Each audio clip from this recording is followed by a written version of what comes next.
Yo!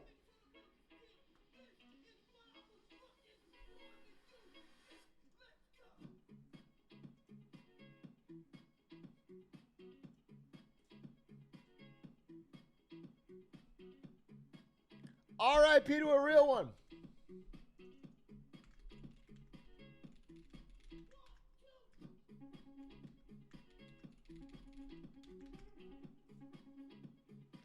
Yo! Wait, where's my chat? Oh. Ludwig! This scuffed YouTube setup has no chat. Yo!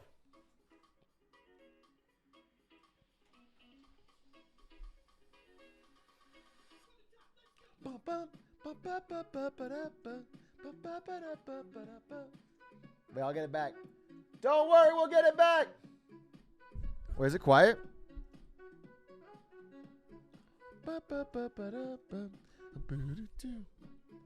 All right, he keeps his chat somewhere around here.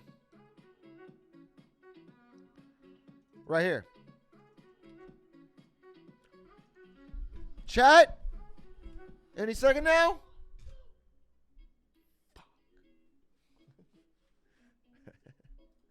Hey, does anyone remember that website Lincoln told me that had all the chats in it?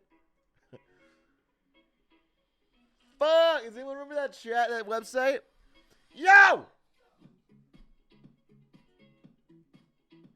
Was it J-Chat? Is this Ludwig? Yeah, I stole his setup. I'm about to steal all his primes.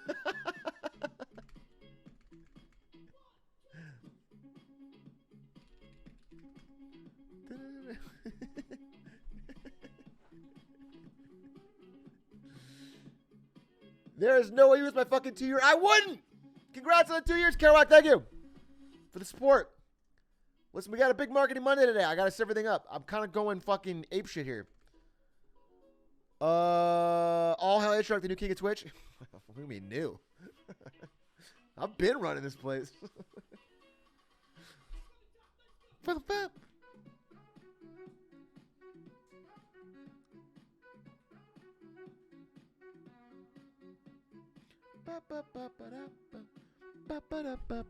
Music's quiet. I don't know how this shit works. Wait, it is really quiet. Oh, there you go. Wait, reset the song.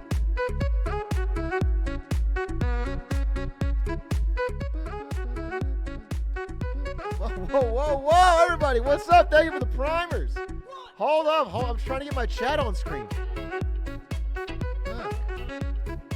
Well, Ludwig, scene.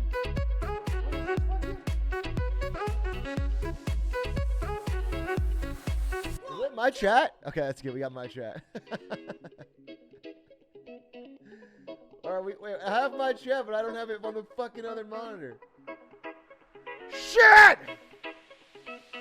Don't worry. I can fix this. Someone's got to do it.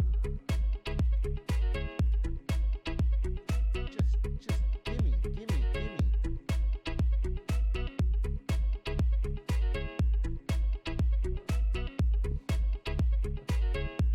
Lingus!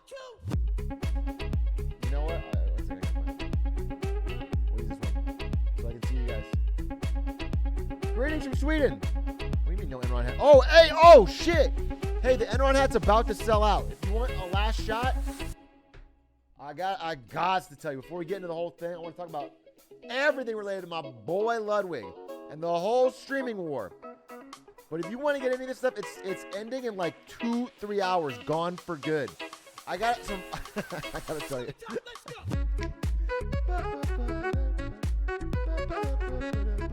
So the Enron hat sold like crazy. It did real well. I'm very, very happy. The nicknames hoodie did real fucking well. I'm very happy. These things both drastically outsold what I expected to sell, just being a fucking part-timer here. The Sigma tank, though. The Sigma tank was not a popular item. I just sort of dove into the numbers with Aiden. Aiden really walked me through step by step. The Sigma tank was not exactly a bestseller, is what I'll say. It didn't exactly break records. Enron hat and hoodie, though, did kill it, so we'll call it all. It's all even out in the wash. Anyway, it's just more Sigma. All right, if you did buy one, you're even more Sigma than I thought. I think upon review, what I should have done was have it say Sigma, and then in parentheses underneath it, say ironically, and then in parentheses under that, even smaller, say but really though. I think that way everyone would know that it's funny, and not like, you don't want anyone to say. I think that would be awesome. I think that would be ideal. And I think that would have been perfect. But I didn't think about it until too late. So, anyway, whatever. If you wear it, just know that... you know what? Here's what I would suggest. Buy the Sigma tank, walk around with it, and then just say, no, this is ironic.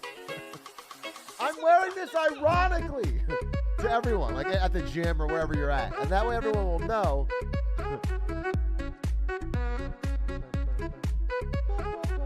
Anyway, we got a big Marketing Monday today. Apparently some big news happened. What? 1, 2. When is the shop close? Shop closes hella soon. Shop closes in like 3 hours, maybe 2 hours. 1, 2. Atrioc, how you been? I've been good, Blippy. You know how I do. Boys, the bit rate is funked. What can I do here? How can I? Carlos with the 10 gifted. Hey, yo. Alpha Hawk with the 9 months. Guapo Slurp with the 22 months. Thank you. SPB, thank you for the prime. Sint, thank you for the prime. Megatron John, thank you for the prime. Let's talk about our dearly departed friend Ludwig here in a second. Jesus. So, I hope you guys all watched your Stans shows. I hope you caught up on the news.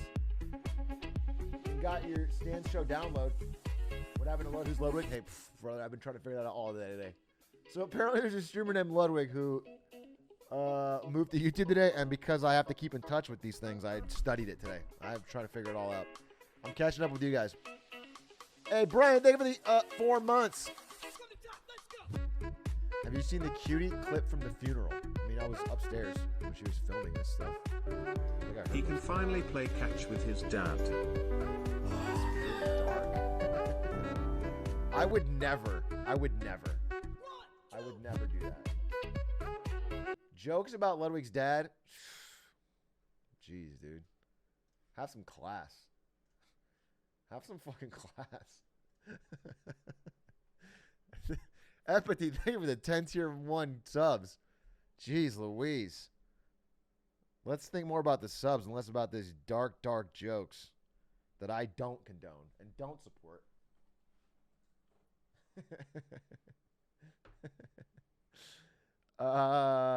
Wait, what are you talking about? Someone's a league addict? Oh no, we have league addicts in the chat. Now you know things have gone wrong. Play one more time. I have to figure out my chat situation. Twitch chat pop out.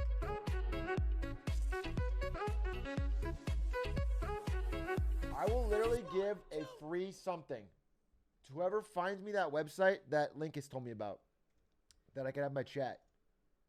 I'm so quiet. I don't fucking know how to be louder here. I gotta scream on this setup. Slime. Was he doing it? Was Slime in the door? It wasn't. It was not Chatterino. I think it started with a J.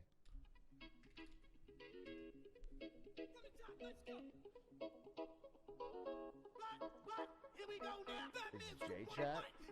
I just googled J-Chat. What the fuck is that? J-Chat! Oh, that was it. Alright, I owe you a Ferrari. I owe you 1 Ferrari of your make and model and color.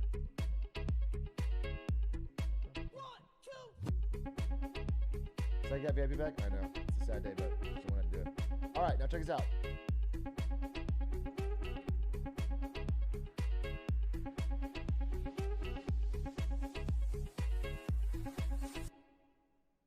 Any luck? Oh! Yes!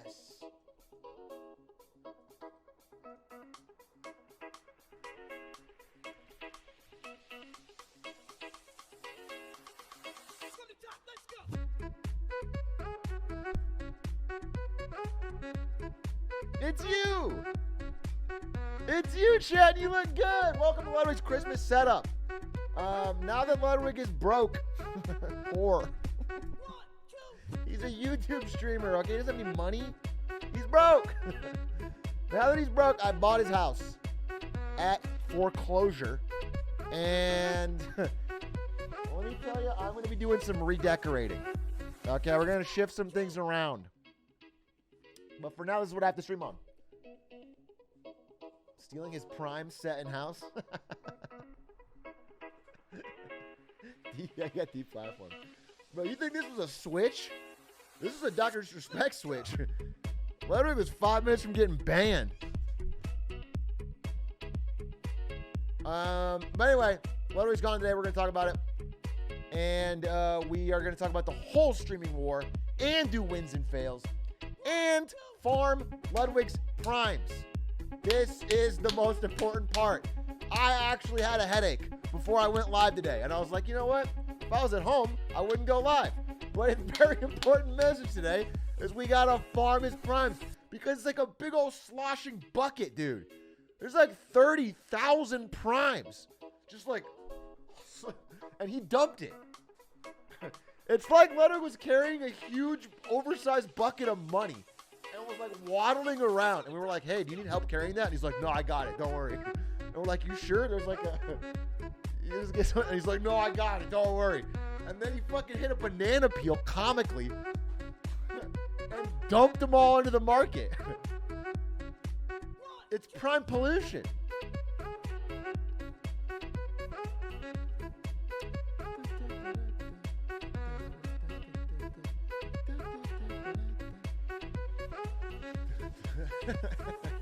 Okay, so I actually have a lot to do today, and I don't have too much time, so we're going to get into it fairly quackly.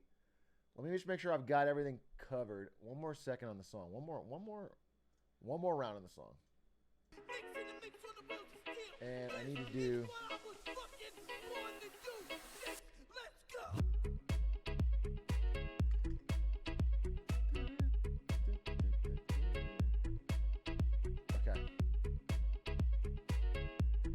Okay. All right, so how y'all doing? What's going on? The primeflation? What's going on? I know that everyone's already given a million hot takes today, right? That's how Twitch works. It happened 4 hours ago, but everyone's already scorched it to the earth. I think I have... Slime left a gift under the keyboard.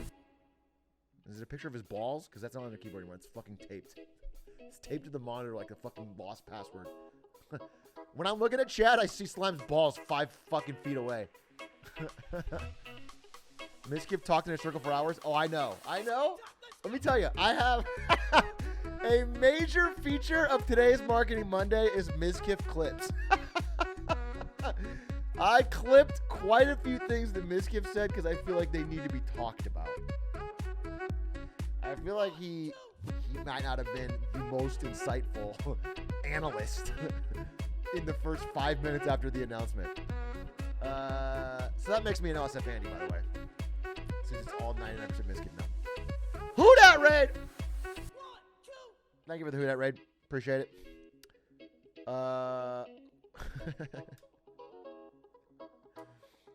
Who dat? I got a very nice message from you on Ludwig's account right here on this monitor while I was setting up. You said something really nice, so I fake replied. So you wouldn't get Donald Wald.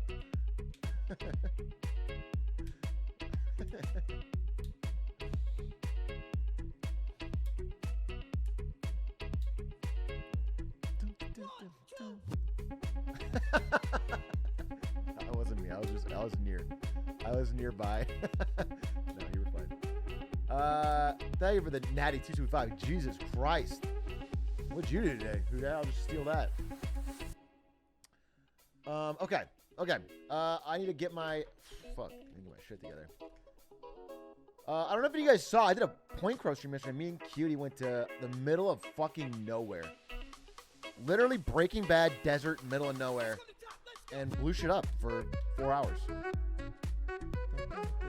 If you didn't see it, it was fire. Unfortunately, it wasn't as interesting as the Mischief and Maya drama, so I don't know if it made LSF.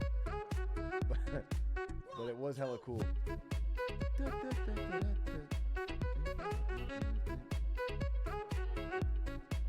just need to do one more thing. This is all kind of last minute. So, I was gonna do Marketing Monday today on literal streaming wars between like Netflix and Disney Plus and Hulu, and then I was like, wait a minute, what the? This is not. I can't call it streaming wars on the day after Lud leaves for YouTube and not do streaming wars. So we're talking about actual streaming wars, Twitch v YouTube.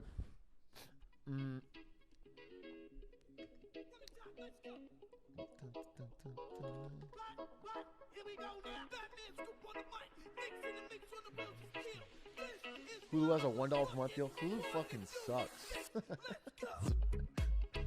I'll talk about it next week though. Hulu is like Disney's afterthought. You know, Disney owns Hulu. Do you think they're investing in the future of Hulu? We'll talk about it next week. It's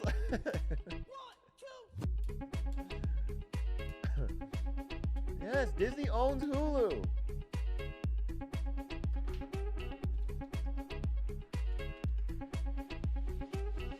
My password is I love chat 6969. All right, I think I'm in. Here it is. Now the only thing I could do if I had a fucking editor in chat, maybe Quack, if I had any one reliable, trustworthy editor, could you find me my Marketing Monday intro? Sure would be nice. Sure would be nice. Now we'll have to make it up on the spot.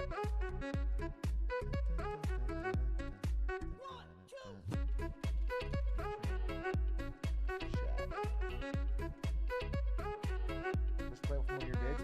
We never include the intro in the vids because it's copyrighted. What is a prime? We'll talk about it today. You have marinara on your lip? Thanks, man.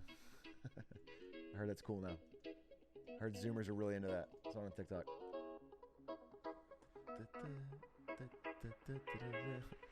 Lud left today and you already took his house? Yeah, man. Well, listen. We needed the money.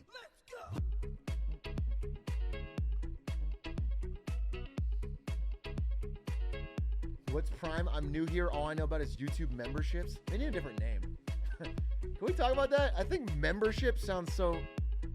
There's something beautiful about subs.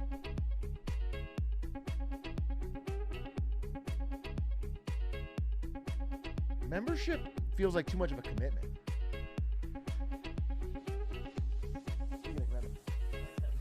I hate that Polaroid. We were just talking about it. It's like his fucking password sticking to the monitor, but it's your fucking ball sack. Every time I look over at chat. Oh man, that looks so gross. Yeah, it looks disgusting. Right, your balls are weird. No, they're not. I'm showing them. Oh, he's not plugged in. What's going on? Did you ever...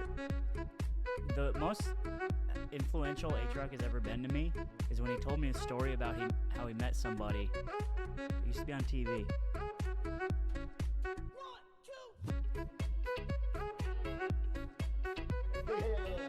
You ever tell him about that? No. If it's too spicy, you don't have to tell him. But I just want you to know, that made me think a lot about the world. And that made me relate to you as a human. The mic's too quiet and the music's too loud. You're bad at streaming. It's his setup's ratio. lame, dude. Like, why did I buy this setup at foreclosure for so cheap? It's fucking dog. Foreclosure? Yeah, dude. It's like everything must go sale.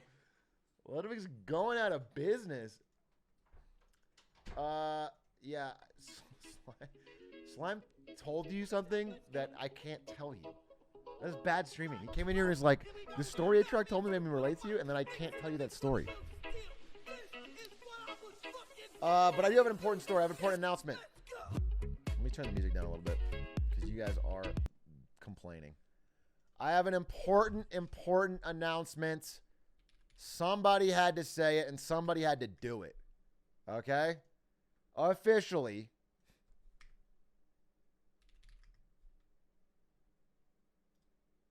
starting tomorrow. Oh, man. This is a big one. This is a big one. I am officially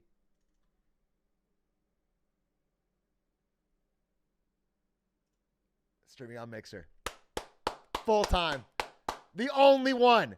I am going to be the only Mixer streamer. I'm bringing it back. Okay? That's right. I spoke to Microsoft and they said, we literally don't care. Who are you? We don't care. We closed Mixer down. And I said, so I can, right? And they said, fine, whatever.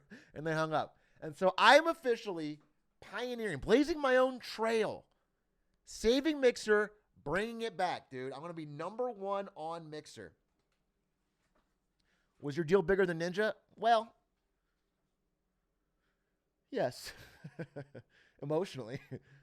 It impacts more people. I don't know about financially, but it's definitely big. So I would the Mixer logo is dog. I'll have them change that. Don't worry about that. Don't worry about that. I will update Mixer for a modern audience. So if you guys could just get ready to leave Twitch, okay? This is an RIP Twitch party with the big two, me and Ludwig, going to YouTube and Mixer respectively. It's just not gonna... It can't stand on its own feet. Mixer didn't get you exclusive. You got Mixer exclusive. Have them change the name of the platform from Mixer to Atrioc Tube. I didn't think there would be a name worse than Mixer. But then you hit me up with Atrioc Tube. Why? Why wouldn't we just call it Atrioc TV? Like if I had to name it after myself. Oh, you know what we can do is turn this mic up. Bro. How about DAW? Oh, yes. That's a loud mic. Why would you call it Atrioc Tube? It sounds like a porn site featuring only me.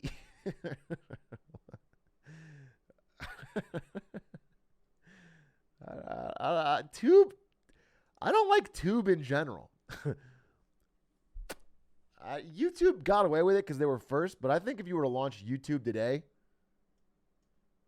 you would do a different name. It sounds weird. Okay. No, I wouldn't call it Glarketer.tv either. That's not trademarkable.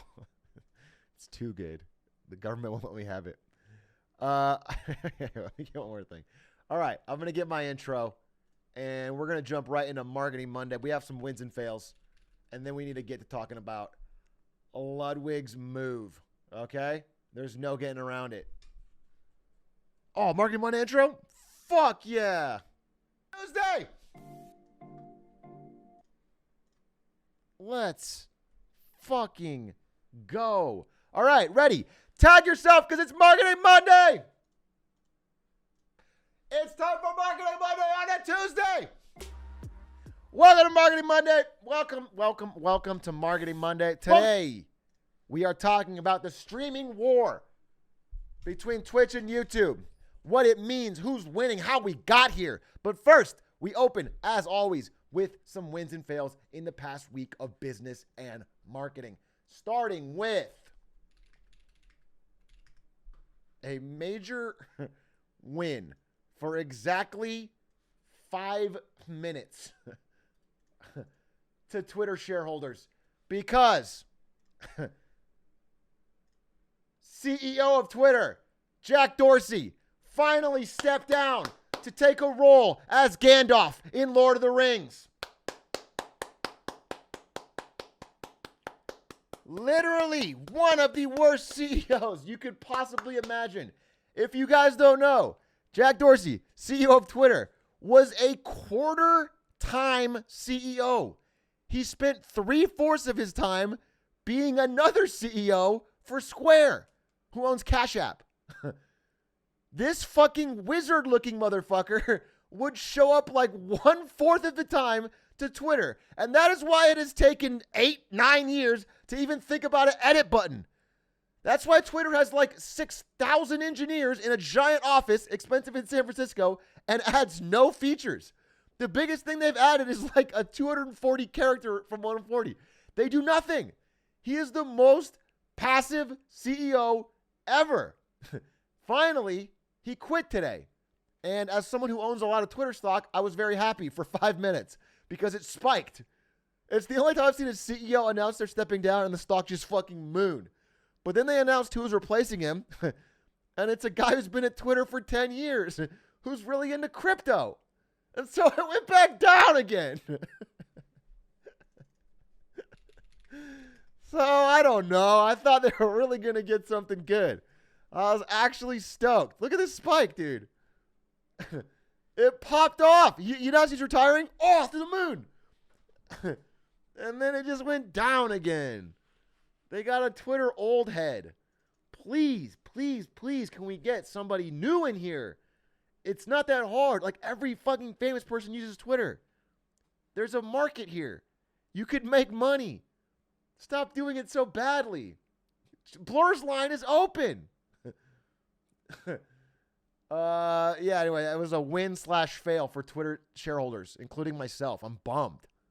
I thought this was fun. I've been praying on Jack Dorsey's downfall because I believe in Twitter. Dude, I think you look at fucking all the fan Twitters, like Dream Twitter and all that. People are obsessed with Twitter. That doesn't exist. And they have a unique market. Celebrities have a real power on Twitter, and they use it to communicate. And you could make money off that if you weren't spending all your time working on Square.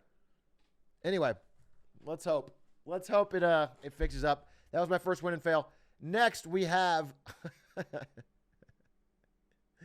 Wait, actually, I got a couple of things today. We'll do a fail next. That was a win. I'm going to do a fail. I'm going to do a fail to... How do I fail this? I am going to do a fail, actually, to every other company than Roblox. Every gaming company that's not Roblox, because Roblox finally, and again, I don't compliment Roblox on much. Roblox finally put their fucking money where their mouth is, and and sued someone who was being a consistent asshole. Okay? And what I want to, I mean, this could also be a dangerous precedent, but I'm going to give him a dub for this because I looked at what this guy did. And in every other game for the dawn of time, somebody cheats, somebody's an asshole, somebody says slurs in chat, somebody sexually harasses women. If it's Valorant, if it's CSGO, you get banned, right? That's the worst you get is banned. And they just make a new account. And they just go on about their business. Nothing happens. Okay?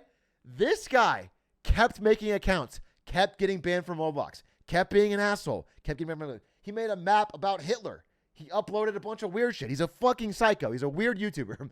He was just printing money and making new accounts. He had a Patreon. He's got a pretty big YouTube channel. And he was just doing weird shit and making money. And so finally, instead of just banning him, they sued him. They sued him for $1.6 million. And now shit's about to get real. He's been banned for years. He's got 700K subscribers, and he makes $600 per video on his Patreon. And they're finally suing him. And I'm interested to see what happens. Now, you know, if this works, it could be bad. Because I don't want to get sued. What if I fucking yell at a guy in League of Legends? Are they going to sue me? I want only the most toxic to get banned. I'm not trying to get sued because I fucking yelled at my bot laner. But in the short term, I mean, I'm glad at least like this is a symbol, so people can realize there's got to be some repercussions as we spend more and more of our time online. A world where everything is unpunishable and infinitely anonymous is not gonna fly. It's not gonna work. There's got to be some repercussions for being an absolute garbage tier human. So hopefully this is the beginning of that. But I don't know if I want Roblox to be doing it. He called a bomb threat to their conference. Yeah, they mentioned that in here. Yeah, he called a public terrorist threat to their conference. He uploaded a sex game to Roblox, used slurs. Yeah. So we'll see. Anyway, that happened this week. Big news. In lighter news, but also equally a fail. You know how people are like, and I'm softening on this, okay?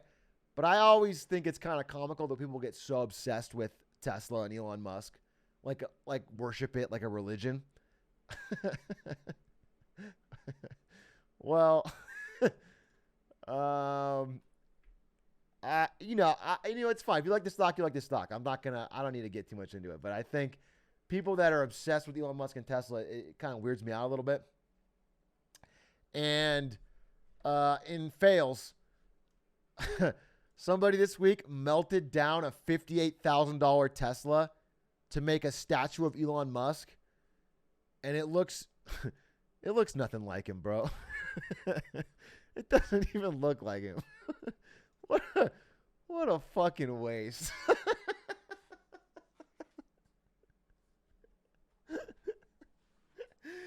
There's gotta be a better use for your cash, bro. There's just gotta be.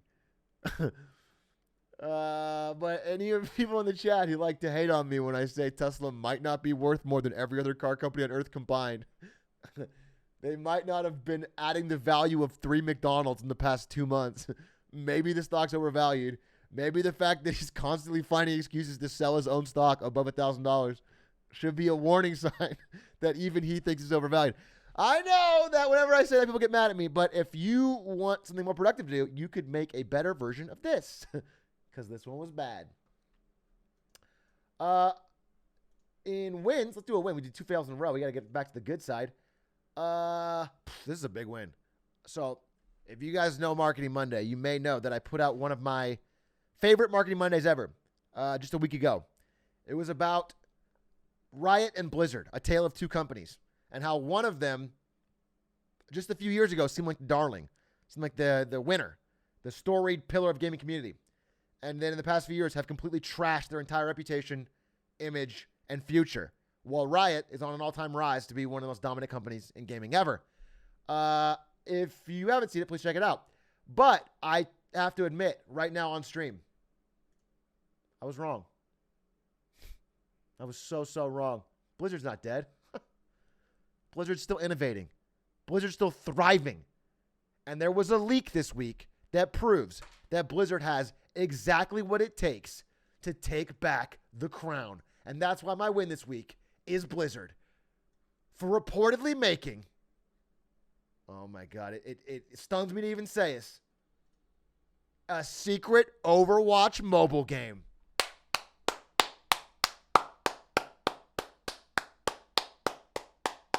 This is what they needed. Finally, geniuses at Blizzard are making the right moves. This is what will put them back on top. This is what fans have been asking for ever since they first heard about Diablo Mobile. They've been saying, we have phones, Blizzard. Why don't you never know that we have phones? Please give us more mobile game content of your main already dying IPs. Poggies, and I thought Blizzard was out of touch. Thank God they're not. Whoo! Secretly working on Overwatch mobile game. This will save Blizzard, thank God. Riot is quaking in their boots. Riot canceling their plans for an MMO, saying we can't touch them with the innovations they're bringing to the market. Fuck, really? I don't even care about the sexual assault lawsuits anymore? Yeah. Who's going to remember that when they're playing Overwatch mobile? Only available on the Samsung Galaxy store.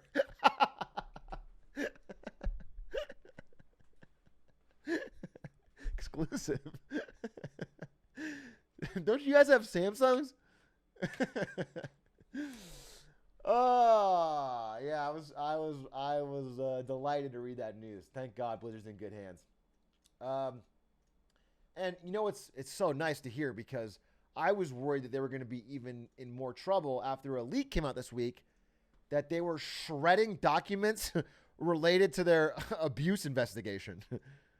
Yeah, this came out, but who cares about this? Because, bro, Overwatch Mobile could be happening.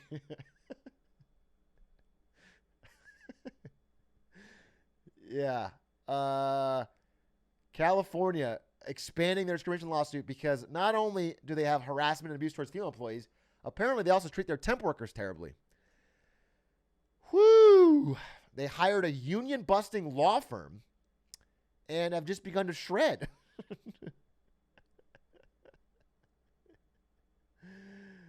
Yeah. That's good. Oh, interesting. I didn't even see this. Wait, this is another win.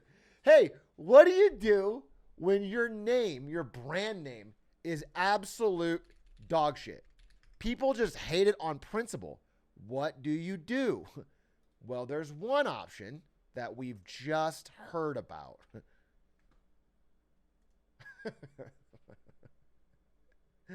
This is one option. This is one option when people really don't like your shit. Okay, when Facebook dropped that portal and it was actually a good product and nobody used it because they fucking hate Facebook, that's when they should have known. Anyway, that's one option. The other option is apparently just to fucking obscure it altogether. Nobody made this game. Here's the new Call of Duty Vanguard. We don't know where it came from. We don't know who made it. Just buy it. Just don't look too closely. It could have been you. Maybe someone in chat made it. Wow, they took out the Activision logo. That's so funny. Yeah, anyway, so Blizzard having a tough time. But I'm sure there's more wins to be had. And yes, there is. Okay? This is a big win for science. Okay? I think gamers in chat can relate. Have you ever been in a multiplayer game and you've had such rat fuck teammates? And you were like, who are these people? Who are these absolute peanut brain idiots? Who are they? Why is this happening to me? Where do they come from? I've never met a human in real life that is so stupid as this fucker. Science has figured out who it was. Actual rats who have recently been taught how to play video games.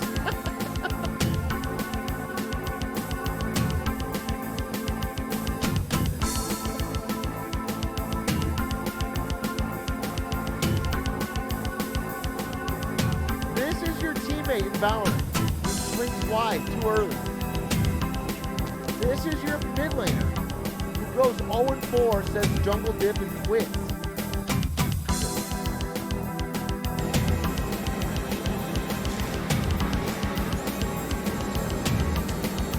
And unfortunately, this is our best hope against the robot uprising. In 5 years, when Tesla's self-driving cars go to war with the rest of us, rats with guns on exercise balls is the best we've got. That's the best our human scientists have come up with. So you better pray for these little guys. We're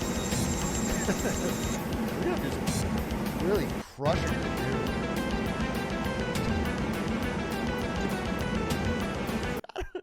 What?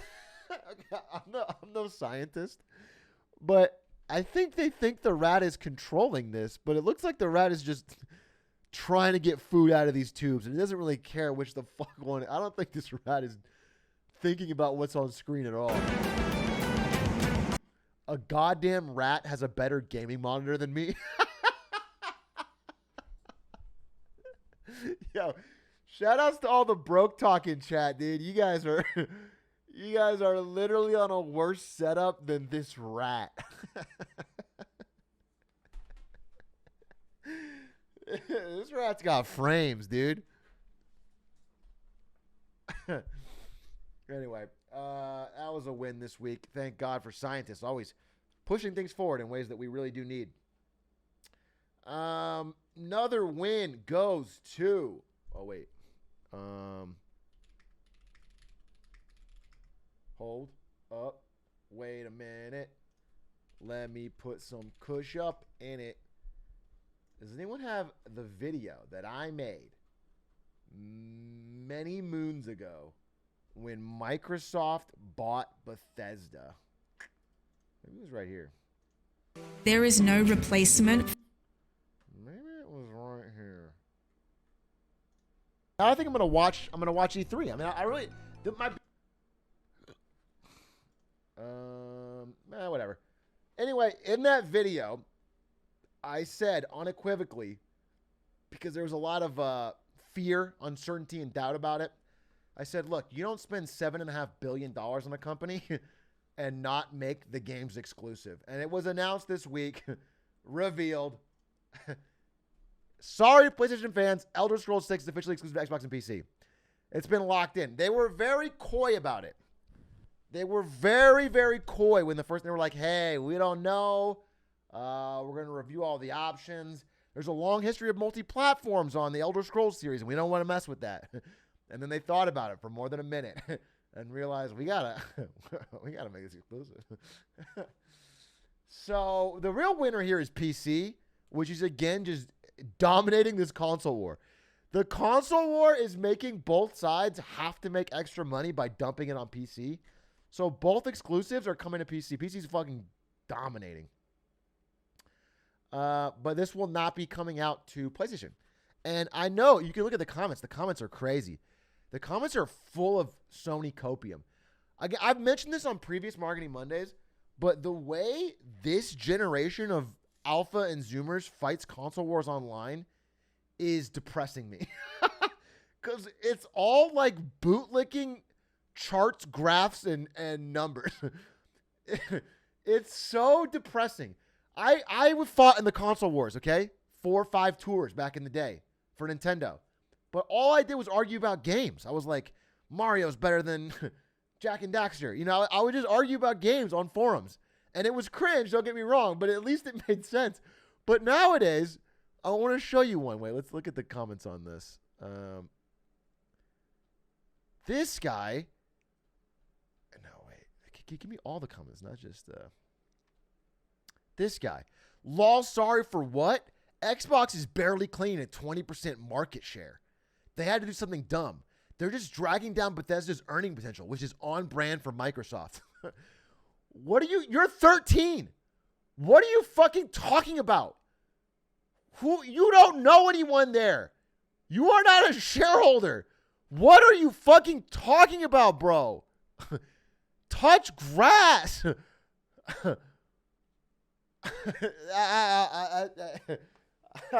I was depressed by this. Anyway, all of these comments are wrong. I doubt it'll be an exclusive. Microsoft's been about gaming for all, while Sony's about exclusives. They should honestly make it exclusive unless Sony wants to talk about their exclusive, like their weird belief that they control Spider-Man outside of film rights. Do you think Sony has this weird belief that they can release a Spider-Man game?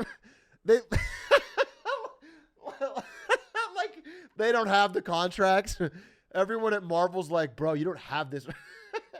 But Sony just has it in their head. This is fucking copium. What is going on?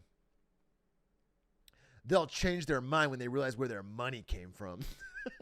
Like Microsoft, the most valuable company on planet Earth, is going to lose a couple million on Elder Scrolls sales and be like, fuck, Eric Munoz was right. Get it out on PlayStation quick. It just, this is all bad. No one complains that Halo is exclusive to Xbox because Xbox created it. It's theirs.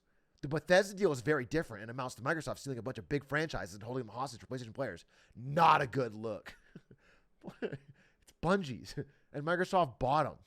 It's the same. And this is also wrong. And you're all 12. Stop. Stop. People are just so hyper invested in this. They didn't steal it. They bought it for $7.5 billion, and I don't know. And it's like, I just think anytime consumers make threats, and this includes all of us as gamers, every threat we've ever made to companies is bullshit. It's bullshit. If you care enough to make a tweet being like, guess I'm taking my business elsewhere, you're always lying. You're always lying. Everyone knows it's bullshit. You end up playing it anyway. Shut up. If you actually didn't care, you wouldn't tweet about it. And I know I've shown this before, but we have a little extra people today. I have to show the greatest image. The greatest image in history. If you've been here before, you've seen it, but it has to be said. This is the member list for the Steam group called Boycott Modern Warfare 2. We want dedicated servers. In-game, Modern Warfare 2. In-game, Modern Warfare 2. In-game, Modern Warfare 2. In-game, Modern Warfare 2. In-game, in-game, in-game, in-game, in-game, in-game, in-game, in-game, in-game. Okay? Nobody fucking believes it. Nobody believes it. Gamers are liars. They buy it because they like it, okay? And every Sony fan in the comments is like, you got to make this multi-platform. It's going to really hurt your brand. What the fuck? Do you think they care about you? You think they're worried about you liking their brand or not? If they release it on PlayStation, you'll just buy it and forget about them. You don't care. Okay? This is a good way to get them to get in the Xbox ecosystem, and most importantly, to drive people to get the Game Pass. That's what they want to do. It's relatively smart, and it's what they're going to do. And they're definitely not going to release the game to try to make a few extra bucks on PlayStation when they're playing for the long game and trying to win the cloud. So that was a win on predictions, though. I did predict this. There is a clip of it. If someone wants to find it and give it to me, I will give you 1,000 friend points. Guaranteed. If you find that clip from the video. All right. We're almost done with wins and fails. We have to get into the main thing. Let's do one more fail.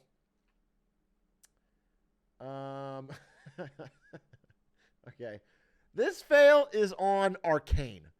Last week, I talked about Arcane and said how great it was. I loved it. I thought it was an amazing show. It's a genius business idea. It was very forward-looking, and it's paying massive dividends for Riot. All of their games are up. Every single one of their games, including Legends of Runeterra, TFT, League, those are the main ones, right? Valorant. Every one of their games is player base up. TFT is seeing a massive spike, one of its biggest ever, because people realize that League's not that fun to get into if you loved Arcane, but you can play TFT for fun and see Vi and Jinx. Their games are up, okay? And so everything's doing well. And I would have given him a win, but unfortunately, when things do well in the gaming industry, it leads to copycats.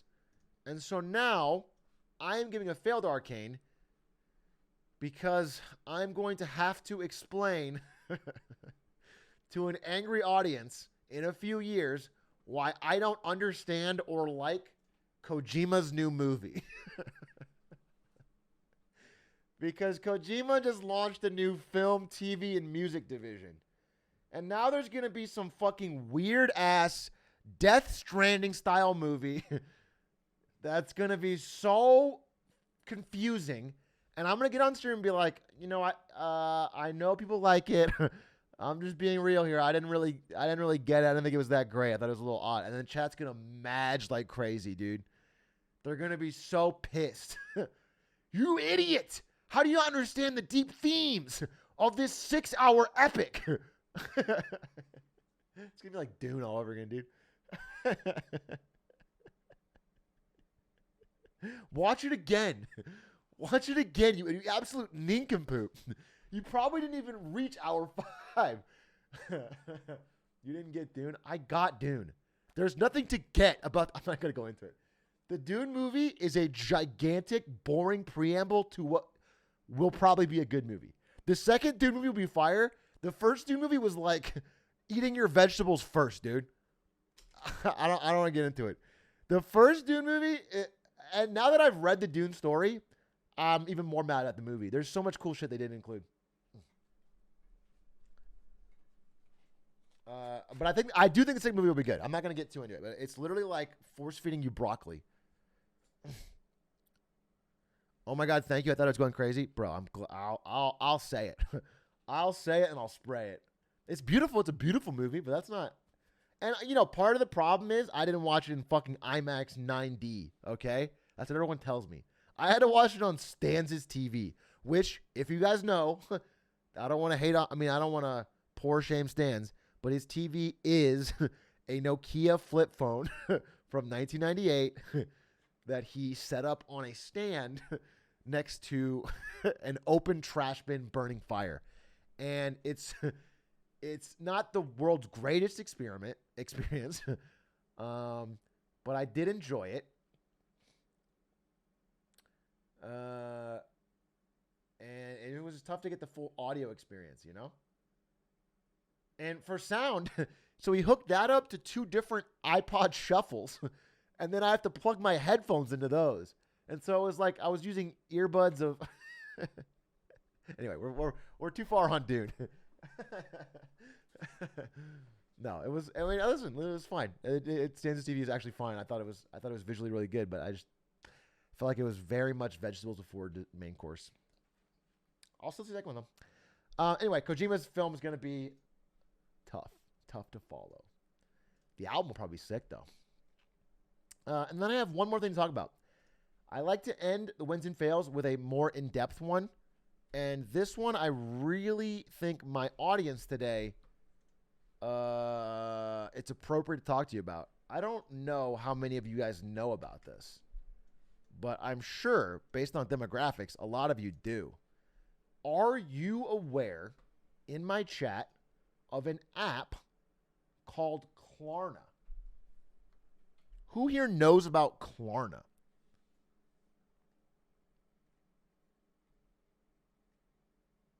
Okay. Well, there's Klarna, there's Affirm. Okay, there's Affirm. There's a number of these companies that are starting to pop up that are having massive success under a model that is being called BNPL, or Buy Now, Pay Later. By the way, if you don't know about Klarna, it may help you to understand if you want to trust them. Their front man is famed concert promoter A$AP Rocky. Anyway, Klarna and Affirm and all of these companies are called BNPL companies, Buy Now, Pay Later. And apparently, this type of payment system is extremely popular with Gen Z, millennials and Gen Z. You can see right here. Millennials and Gen Z are hooked on a $46 billion shopping app. It's blowing up. And I would like to talk really quickly. This is my major fail of the week. And just say, point blank, despite all the flowery language that these companies use, how they're empowering you, this is debt. This is loan sharking under a different name. It is debt. It is actually worse and more expensive than credit cards.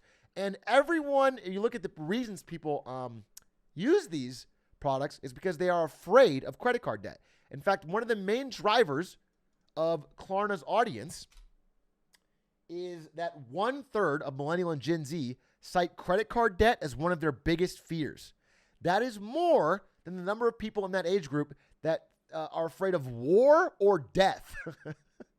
They are more afraid of credit card debt than dying as a generation. Okay? And so, but they still want to buy things. They would still like to buy things. And so Buy Now, Pay Later has been an attractive solution.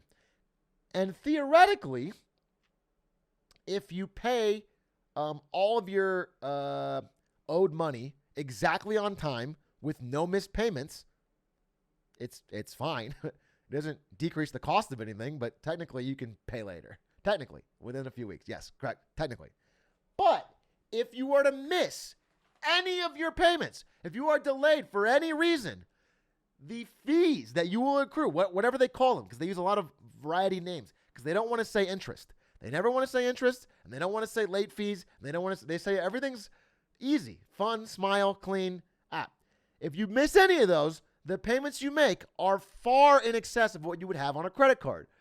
And if you pay off a credit card every month, it's the exact same with buy now, pay later. So you understand my dilemma here. There is no advantage. There is no advantage. These things are literally scams.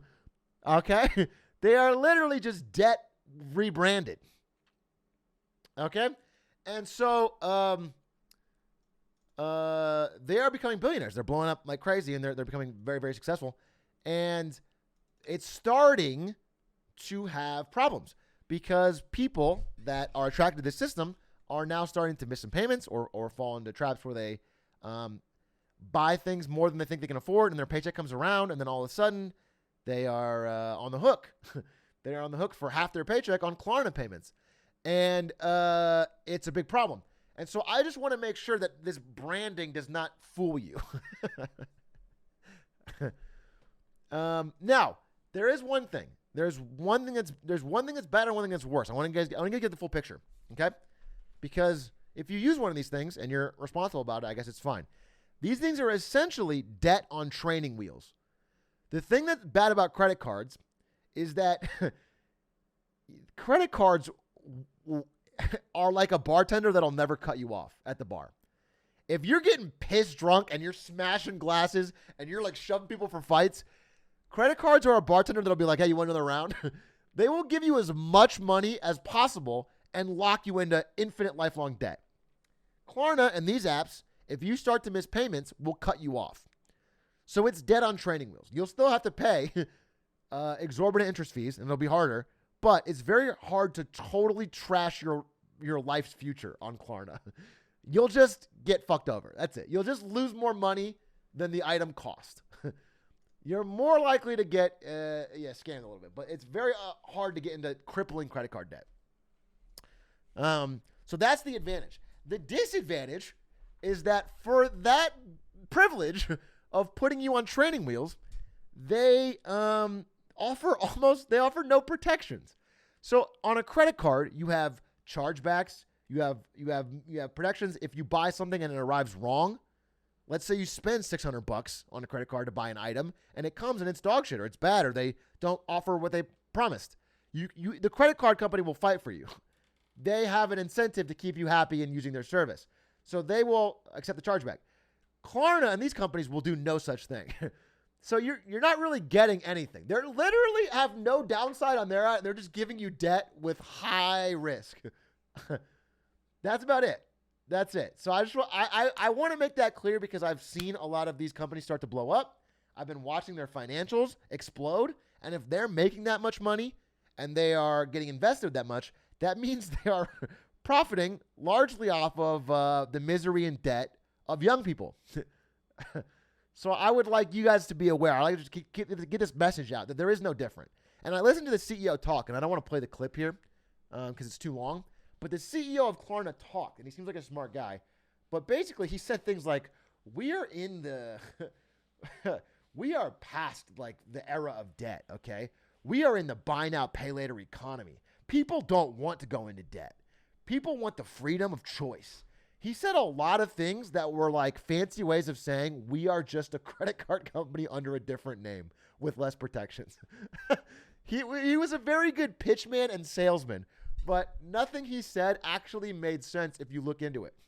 It was buzzwords and flair. So I just wanted you guys to be aware that that's my fail of the week is buy now, pay later companies. Please be careful of them. And realize that they're not really there to help you or make things easier, and often they lead you to spend more. Now, they do work in terms of if you are a merchant. For example, if I was trying to sell my merch on Atrioc.biz, it would be smart of me to add a buy now, pay later option because it's been proven to almost double checkout sales. Literally double. If you add it, people buy way more than they would have because it just feels like you get none of the pain. Your brain is like, wait, no pain, all gain at the moment I click. That's amazing. It really works. But, you know, because people are psychologically susceptible, they are more likely to buy things that they cannot afford. So, you know what would be the worst is buying Astro World tickets. Buy now, pay later.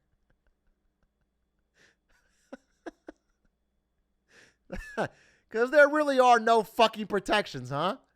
There really are no fucking protections at any stage of that process.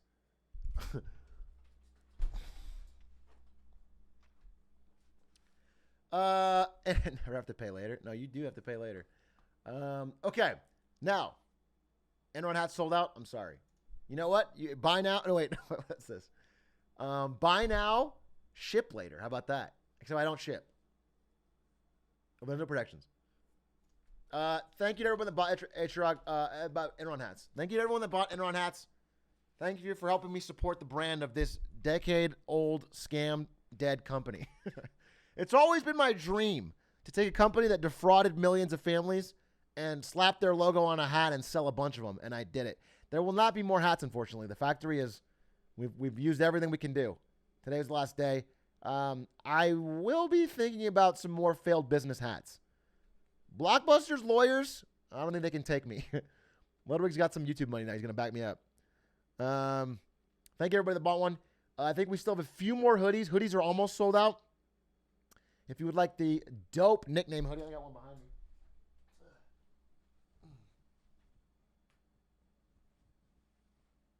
I think it's sick. Super nice material. Really nice. Got all the nicknames in cool neon colors on the arms and back. And just a great conversation starter, too. I want you guys to know this is a great conversation starter. You know, just pick any one of these nicknames and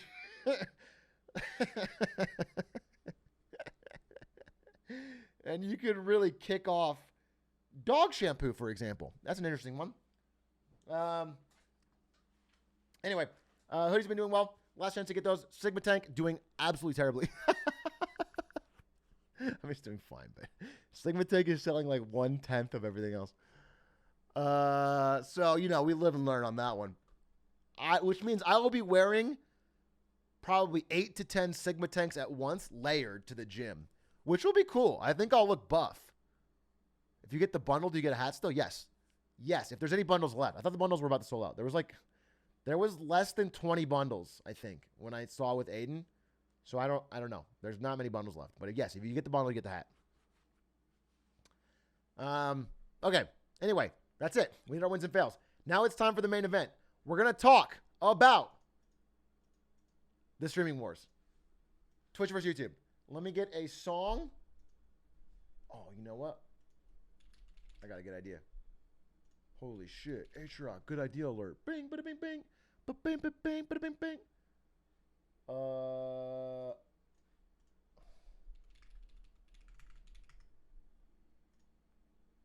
Wait.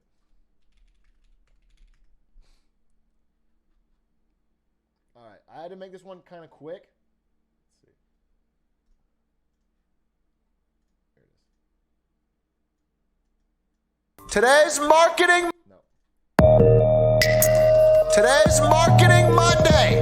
5 new songs of King Delroy. Let's go into the wins and fails, boys, because I have a big topic today. Oh, bars. That is the win of the week.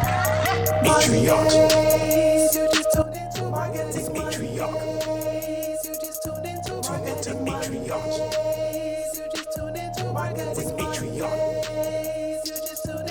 Yeah, you know you like it. That's why you're here to see which one of these companies will be marked as tier. Yeah, you've been waiting all week long. It's time to tune in. Oh.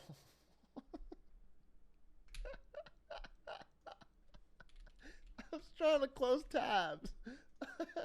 I have so many tabs. I was trying to close them. Fuck.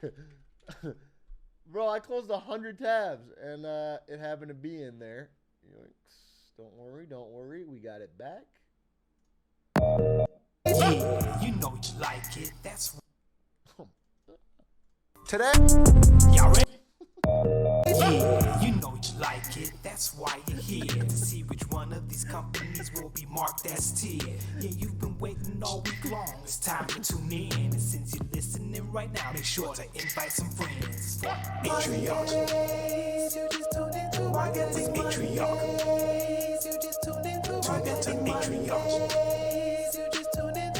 With Atrioc.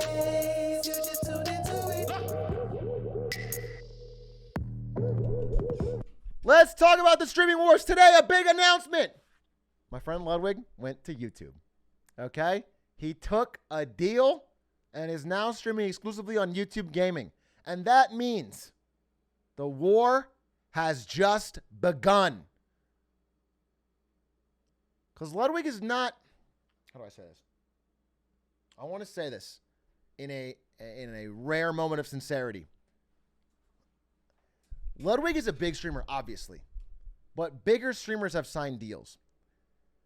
It's not necessarily just about the numbers that they picked up. They picked up a guy getting 15 to 30,000 viewers consistently, dedicated audience, large YouTube channel.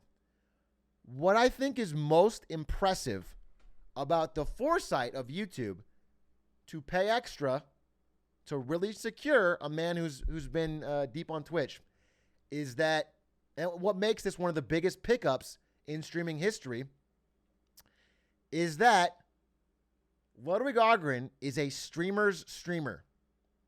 And I will say this with all sincerity.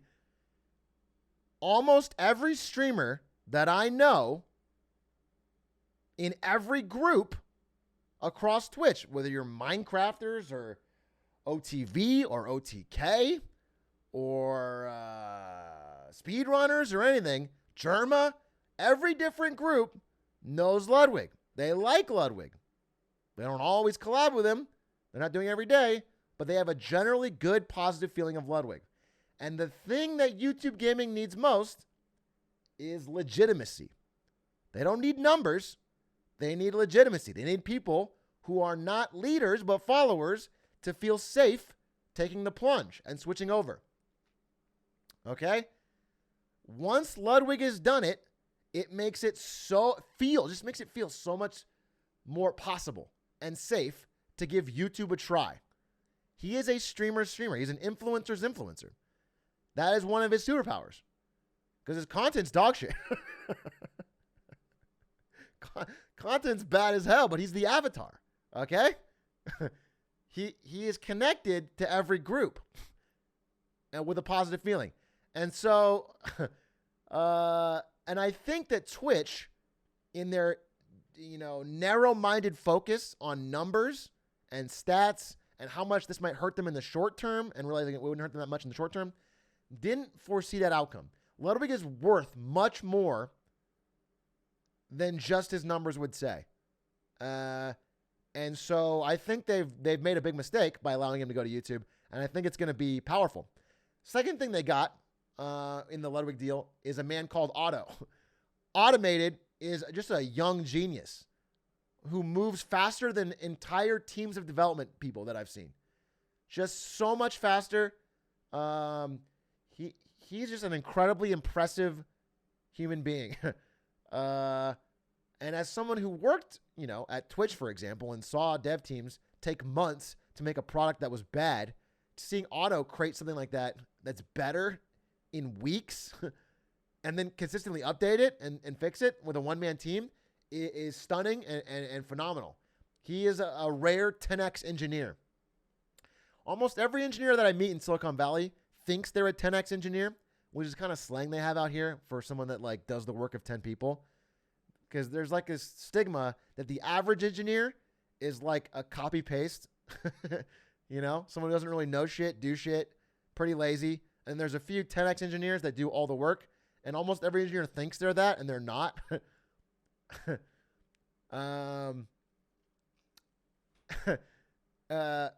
Yeah, Stack Overflow, copy paste. Yeah, exactly. Otto is a rare one, and because of Ludwig's motivation and leadership and connection with Otto, he's now set full force on making some stuff that's going to make YouTube gaming a lot better in a way their own engineers have struggled to. So those two things make this pickup particularly interesting. But I want to talk about the whole thing. let's do a quick look back at how we got here, okay? Let's look back at how we got here, starting in 2017. 2017 is the first year that all three platforms, YouTube, Twitch, and Mixer, were on the scene, okay? YouTube Gaming was late 2016, and Mixer launched in 2017, complete with... Sorry, I need to find this real quick.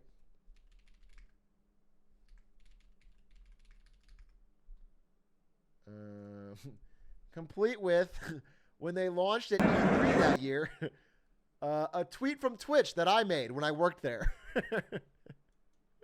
I almost got fired for this. I almost got fired for this, but I don't care. I thought it was funny as fuck, dude.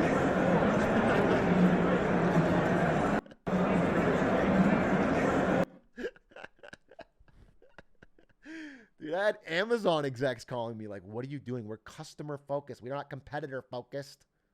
Bro, it's funny. All right? Our fans like it.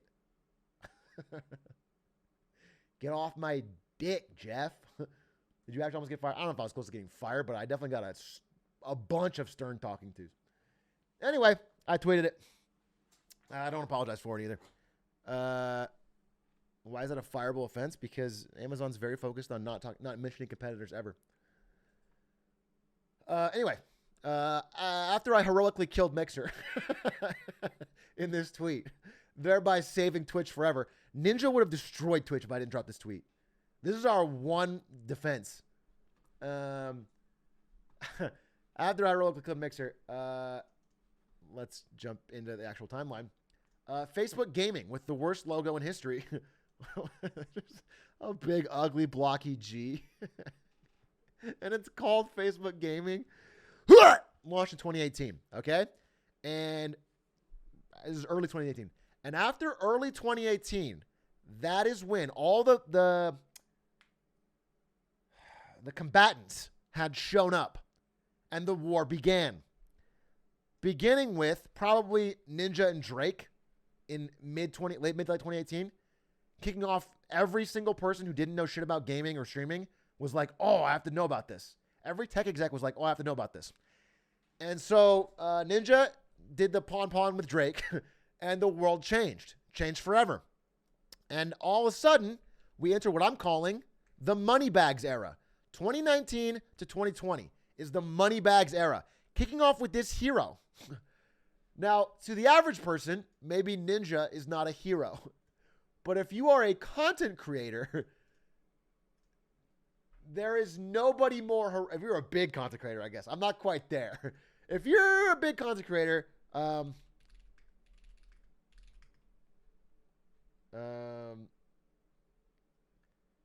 Ninja's here. I have a quote I want to show you guys, but I don't want to leak anything else.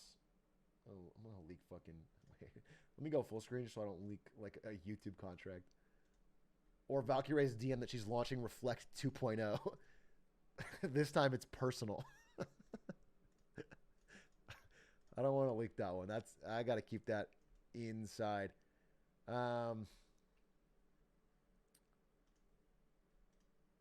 Wait, hold up, dude. I have a problem with tabs. I thought it was just me letting them build up my computer. I've used Ludwig's computer for maybe an hour, and I have like 600 tabs, dude. What the fuck am I smoking? Well, let me get to this because this is important. All right. Here we go. Yeah, I found it. Okay. There it is. Okay.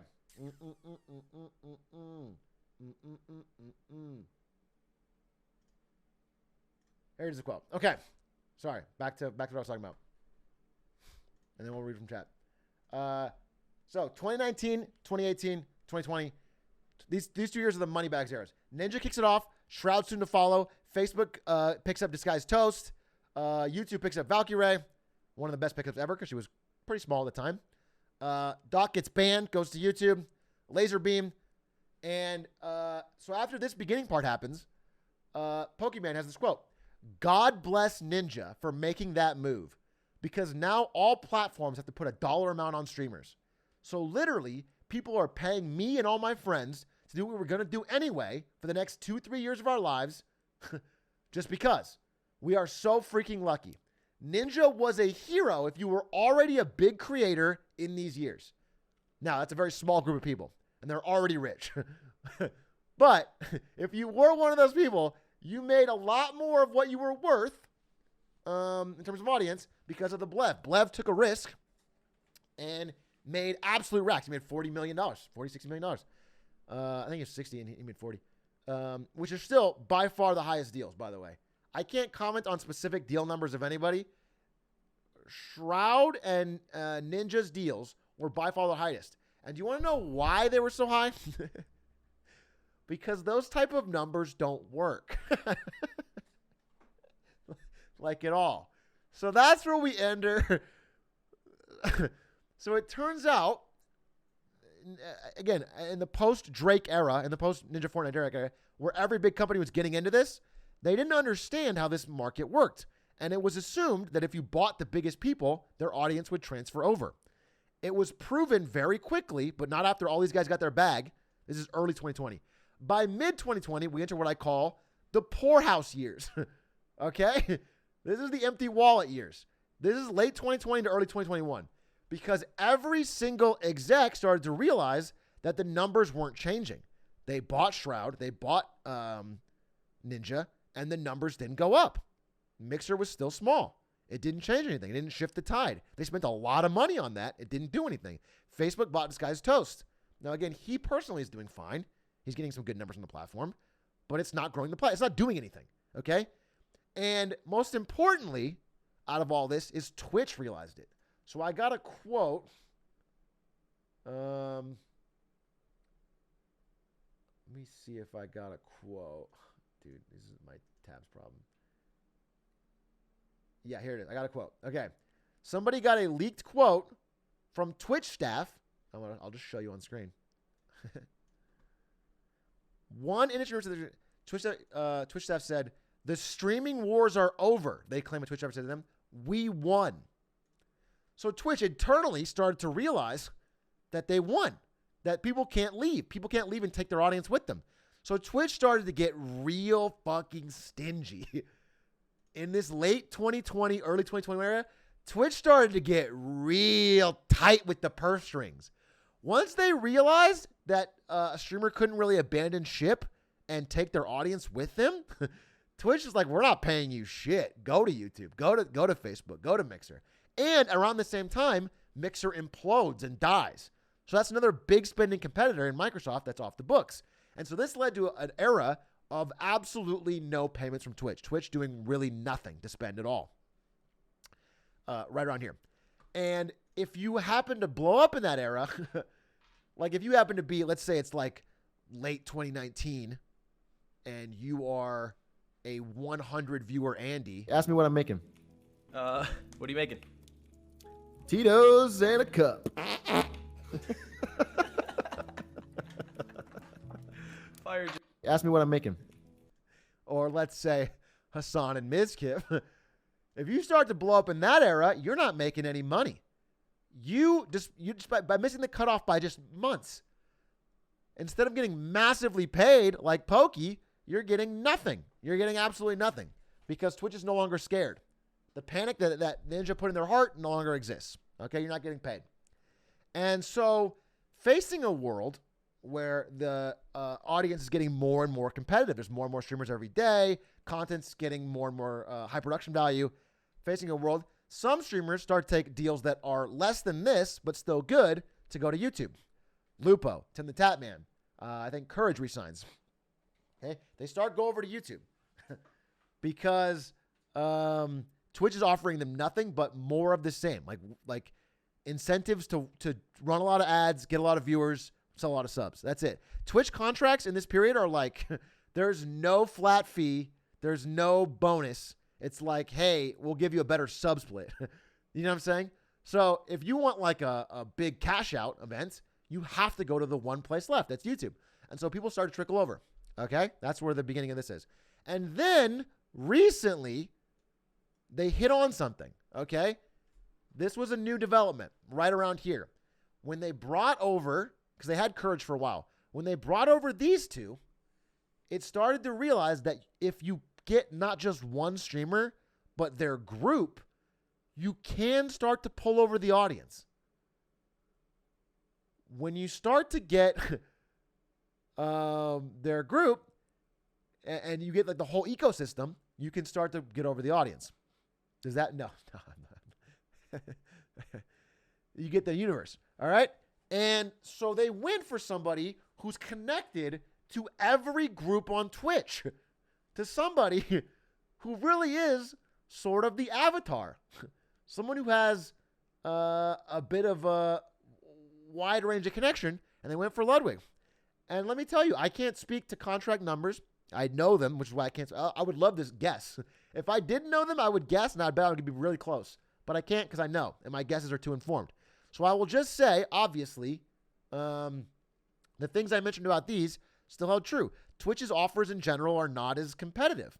And it's not just on money. It's on like hours streamed. It's things like the amount of requirements they make you do. As you see, Hassan has to drop a dozen ads every hour. We can look at Hassan, and that's for starting with Twitch. So there's things that they are not negotiating on because they think that they've 100% won this war. And so YouTube has made a pretty smart investment here with not only getting this solid group, but also getting Ludwig, who I think can bring over a lot of people and get a lot of new inspiring streamers to try. Let me explain why that's important. So we're going to get out of this and we're going to get into, I was talking about where we are now. Let's talk about where we are now in those streaming wars, because I think people have a lot of wrong information about who's actually winning. And this is the best way to break it down, okay? Except for, we're going to, this is from Stream Hatchet. It's on the Streamlabs blog, but it's from Stream Hatchet. Streamlabs sucks. I don't want to talk about it, but we'll use the thing. All right? So, total hours watched, I think this number is a bit cap. This is a bit cap because Facebook Gaming is not bigger than YouTube Gaming Live. Facebook numbers are generally bullshit. Facebook has been known to lie. Okay? And in general, from what I've seen, YouTube has been growing at a steady pace, as well as Twitch. They're both growing. Facebook, I don't trust. Facebook numbers are in general cap and often are, people are scrolling through their feed and they pass a stream and it counts as a play, et cetera, et cetera. So ignore those. Basically, pretend this thing is red and this is green. And this is purple, Imagine Twitch is about 70%, YouTube's got like 25, 30. That's a better way to think. It's a better mental model. It's not exact numbers. It's a better mental model. Just think about it like that. Okay? But what's important and what is the real problem for YouTube? Because look, YouTube as a whole, if you count video, is way bigger. YouTube's massively bigger than Twitch if you count gaming VOD content or VOD content in general. Obviously, hundreds of times bigger. They're the fucking monolith. Twitch is a small fish.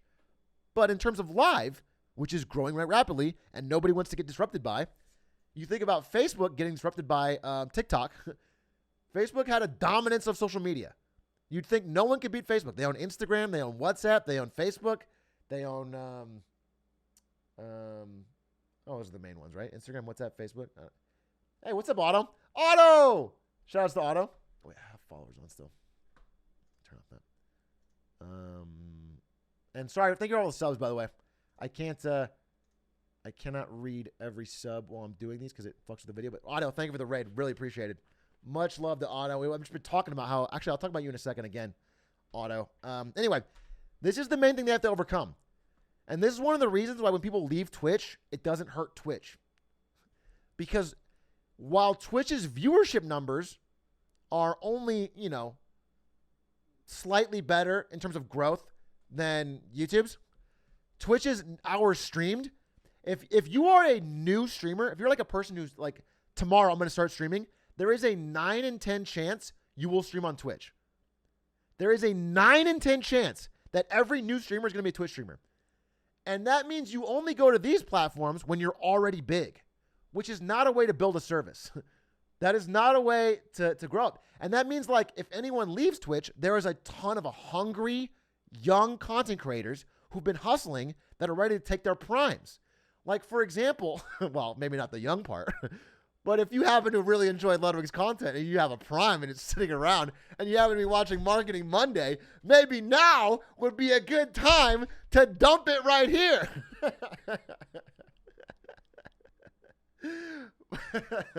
But imagine this for someone a lot bigger. Imagine this is someone like in the Minecraft community or something.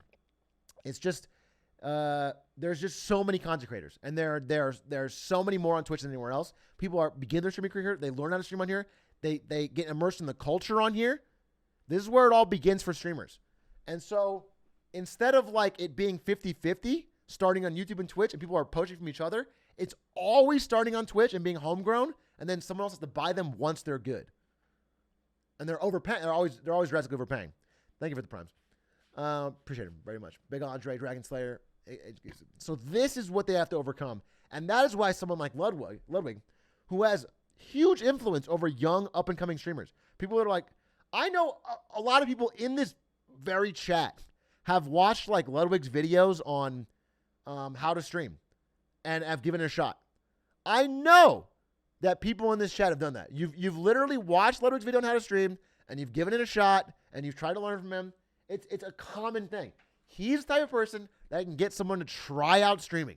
And that is what they need more than anything. This will grow with time. They're huge. They have a great tech platform. YouTube is smoother than Twitch with better VODs. They can grow hours watched. They have big events. They have esports. But what they can't grow right now is this. And Ludwig is one of the best ways to do this. And that's why I think Twitch would have been fine letting like an amazing, like a Tfue or a big Apex player or a Shroud, someone who's like got a core audience and is very skillful, but it's confined, letting them go.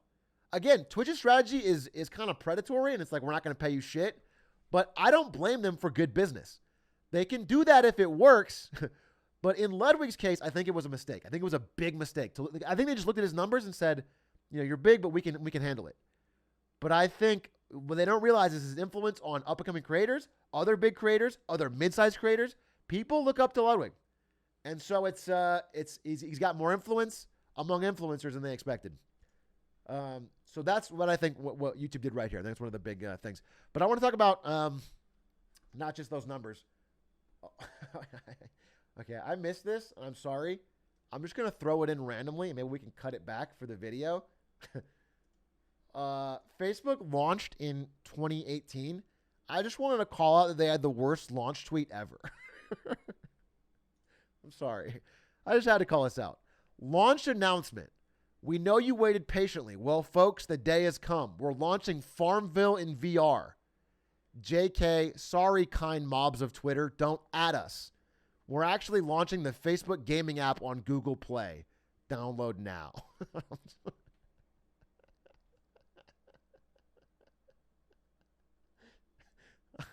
I'm sorry. I know this is not relevant anymore to what we're talking about, but it's one of the worst fucking corporate tweets I've ever seen in my entire life. It's just my mind wants to scroll past it every time I see it. It's like made of oil, and I can't land on it. My eyes will not land on it.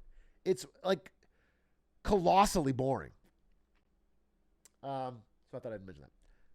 Farmville VR would have been way better. Okay, so we talked numbers. I want to talk about where we're going next with the streaming wars, because now things are heating up again. And I think, so I put this in question marks for 2022, but I think we're entering into a new era. Okay? YouTube has shown they're going to continue to spend money, and they're going to continue with their new strategy of grabbing groups, not just people. I think they could go after someone like Mizkif. They could go after, imagine they got not just Mizkif, but OTK. Imagine they got not just Pokemon, but OTV. Those things have power, because that brings an entire ecosystem of people collabing with each other. And the collaboration meta is sort of where live streaming has gone to anyway. And so that carries much more weight than just grabbing one-off ninja who's still playing games with his old friends. I switch over for Pokey. Okay, cool, man. I didn't ask. Well, I'm glad. You can let her know, actually.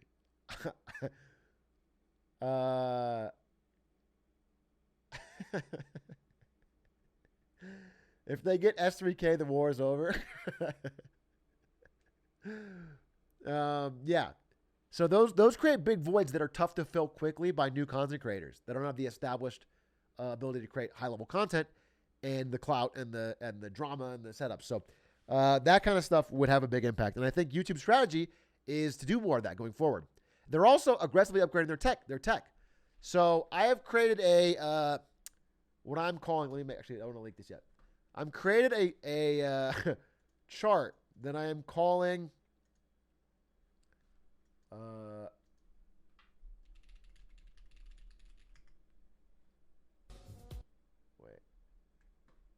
Wait, hold.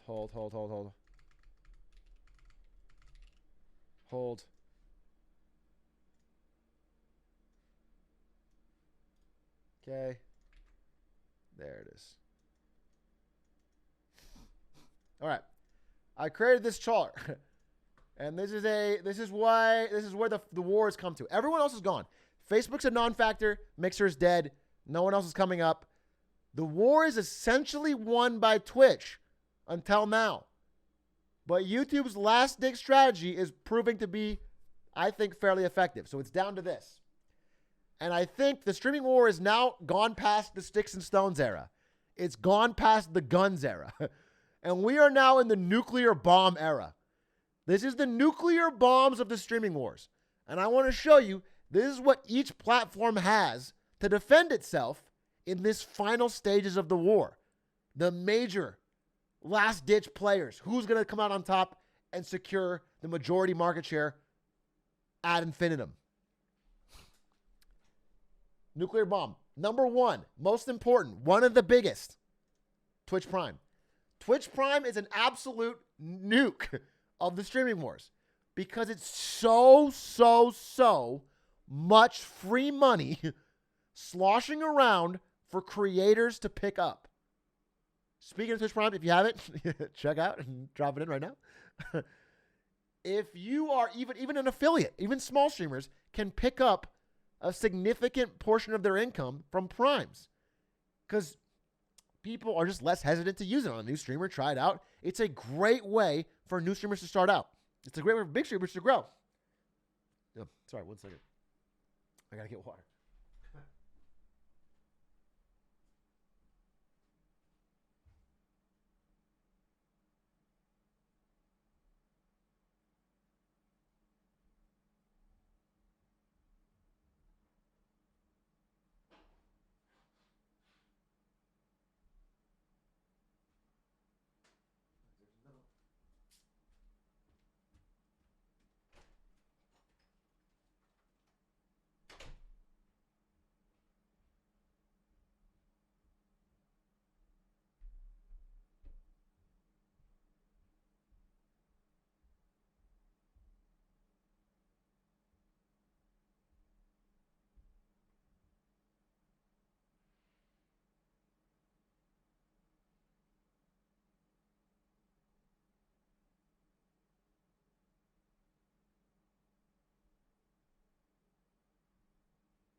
All right. Got a nice Taylor Swift mug. Thanks to Cutie. All right. Yeah, I had a Zoa. That's what I had. Okay. So, sorry. I was picking up where I left off.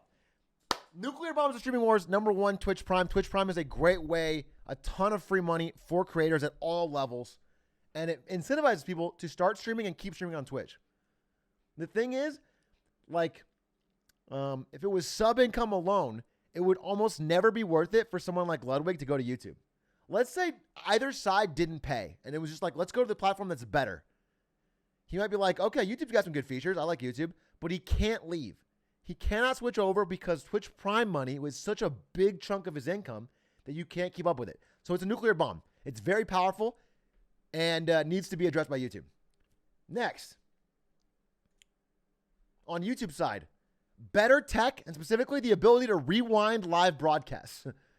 The ability to actually smoothly scrub through a live broadcast is a nuclear bomb of YouTube side. It loads better. It loads smoother globally. It has a seamless live experience. If you miss something, you can easily click back and watch it and then go back to live. There is no problem. It is extremely valuable, and the fact that Twitch hasn't caught up to it is crazy. Again, one thing I want to say, for every one of these nuclear bombs, let me explain this. There is a quote. I'm going to talk about this next week in my other Streamer Wars Marketing Monday. But there's a great quote that I always think about. And I'm going to show it to you right now. Okay. Do you guys remember when Netflix used to be like, first of it was like a DVD mail shipping company. And then when it became a streaming service, it didn't make any of its own content. Do you guys remember that? Early days of Netflix, it didn't make its own content. They literally just had they had Friends on there. They had The Office. They had everyone else's content. They just spend money. Okay? I need to explain DVDs to Zoomers. Actually, Zoomers know DVDs. Gen Alpha, though. Gen Alpha's not going to know shit about DVDs. Anyway, so around 2013, a very smart man at Netflix, who is now the CEO, Reed Hastings. Actually, I'm sorry. Was Reed Hastings the CEO? I think it's Ted Sarandos. I'm sorry. Ted Sarandos, who is now the CEO. Reed Hastings was the CEO at the time. Ted Sarandos said, the goal is to become HBO faster than HBO can become us. This is like one of the greatest business quotes ever. In 2013, Netflix was just a streaming service for other people's content. And they realized that the thing HBO is great at is making great, compelling content that gets you to subscribe. And they didn't do any of that. They didn't make their own. So he's like, we need to learn how to do that before HBO realizes that streaming is the future and makes their own streaming services. And they did. And so very soon after that, they launched House of Cards and started making shows every year. And now it's become the majority of their business. Now Netflix originals are like the way they pioneer. So they need to become HBO faster than HBO can become us. I want to use that same paradigm here. Twitch needs to become YouTube faster than YouTube can become Twitch. Every one of these nuclear bombs is something that these guys needs to pick up before the other one. Whoever steals the other side's nuclear bombs first is going to win this war.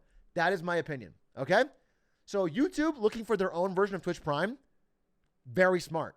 Twitch trying to get their own rewind feature and good live scrubbing, very smart. You have to do these things first. Whoever does them first is going to be in a major advantage. So let's keep going. Next up, more people. Nuclear bomb of YouTube is that the size of YouTube is so much bigger. The max cap on what you can do on YouTube is much bigger. Twitch needs to grow, and it needs to grow out of just the gaming niche community, the hardcore gaming niche community. Not even just gamers, because like Twitch doesn't even have gamers. Twitch doesn't have mobile gamers. Twitch has like a certain subset of gamers and a certain subset of hyper online people. And it's big, but it needs to be a lot bigger. They need to grow broader to have people that are like, for example, one of my big predictions that I'd like to drop here is that there is a very real possibility that a company comes along that is not Twitch or YouTube and makes it very easy to live stream, almost like a TikTok, and just blows up both these companies. And it's not about gaming at all. If a company comes along that is just like an easy way to live stream for normies, and they can just live stream music or anything they want. I know, but TikTok, everyone has live, but I mean, does it really well and integrates and has a good culture. Everyone's got their own live. Reddit's got their own live. Everyone's made their own live streaming service, but they haven't done it well. But if someone comes along and does it the way TikTok did it, which is super well, like, let me give you an example. If you are someone, like you're a celebrity, right now they use like Instagram Live. If you're who's not a gamer, they use IG Live, which is a pretty whack experience. Or let's say you're like a beauty YouTuber who wants to stream live.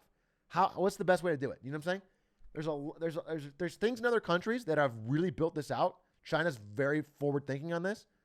I think this might come along in the United States and disrupt these guys. But for now, it's only these two. And Twitch needs more normies, to be honest. They just need a larger group of people so that more creators can find a foothold rather than just hardcore gamers.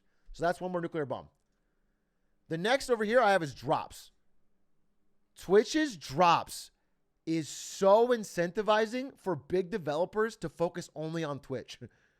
Drops are just one of the smartest things Twitch has ever done. When Valorant launched, they focused all of their interest and marketing and launch on Twitch because they were able to do drops and dominate the conversation. Drops are just a really, really smart way for game developers to grow. Twitch has integrated them really well. Viewers follow them religiously. Drops are a great way to drive attention, viewership, interest in a game. Drops are powerful. YouTube needs to copy this and get it really well and working really well. Drops are a nuclear bomb. Then, the culture. And this is a massive one. And this is the one that Otto and Ludwig might be able to help solve. The culture of Twitch.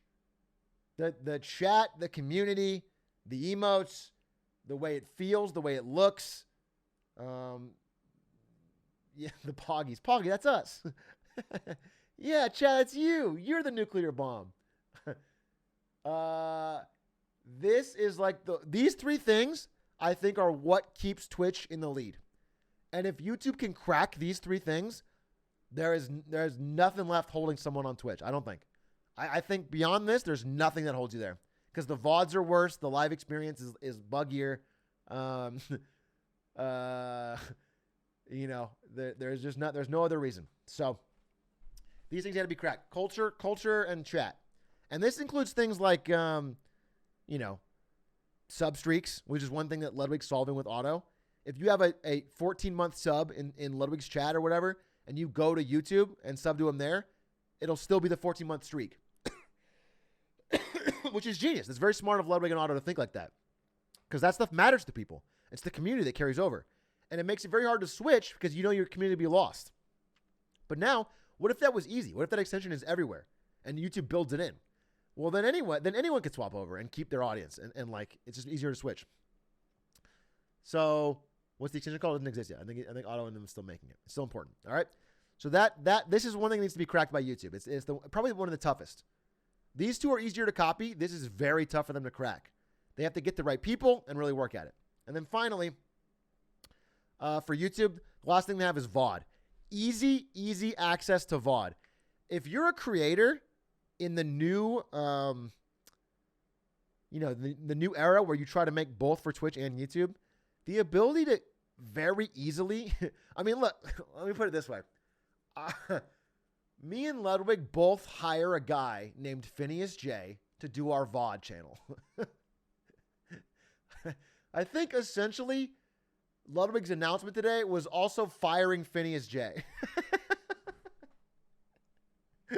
Because there is no more need for someone to download, edit, and fix VODs when you can just live stream it and have it automatically export to a YouTube channel. It's just much easier and a much better experience for the fans. If you want to watch a YouTube VOD, you can watch it the second it's done in perfect quality. If you want to watch a Twitch VOD, it is a problem. It is way buggier. It is way worse. It is worse on mobile. It's a cringe experience.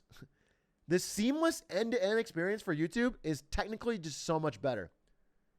But that should be overcomable. Twitch can have better VODs. It's doable. Why don't they? That's what they got to crack. If they crack these problems, Twitch stays on top. If they don't, I think YouTube's got a real end.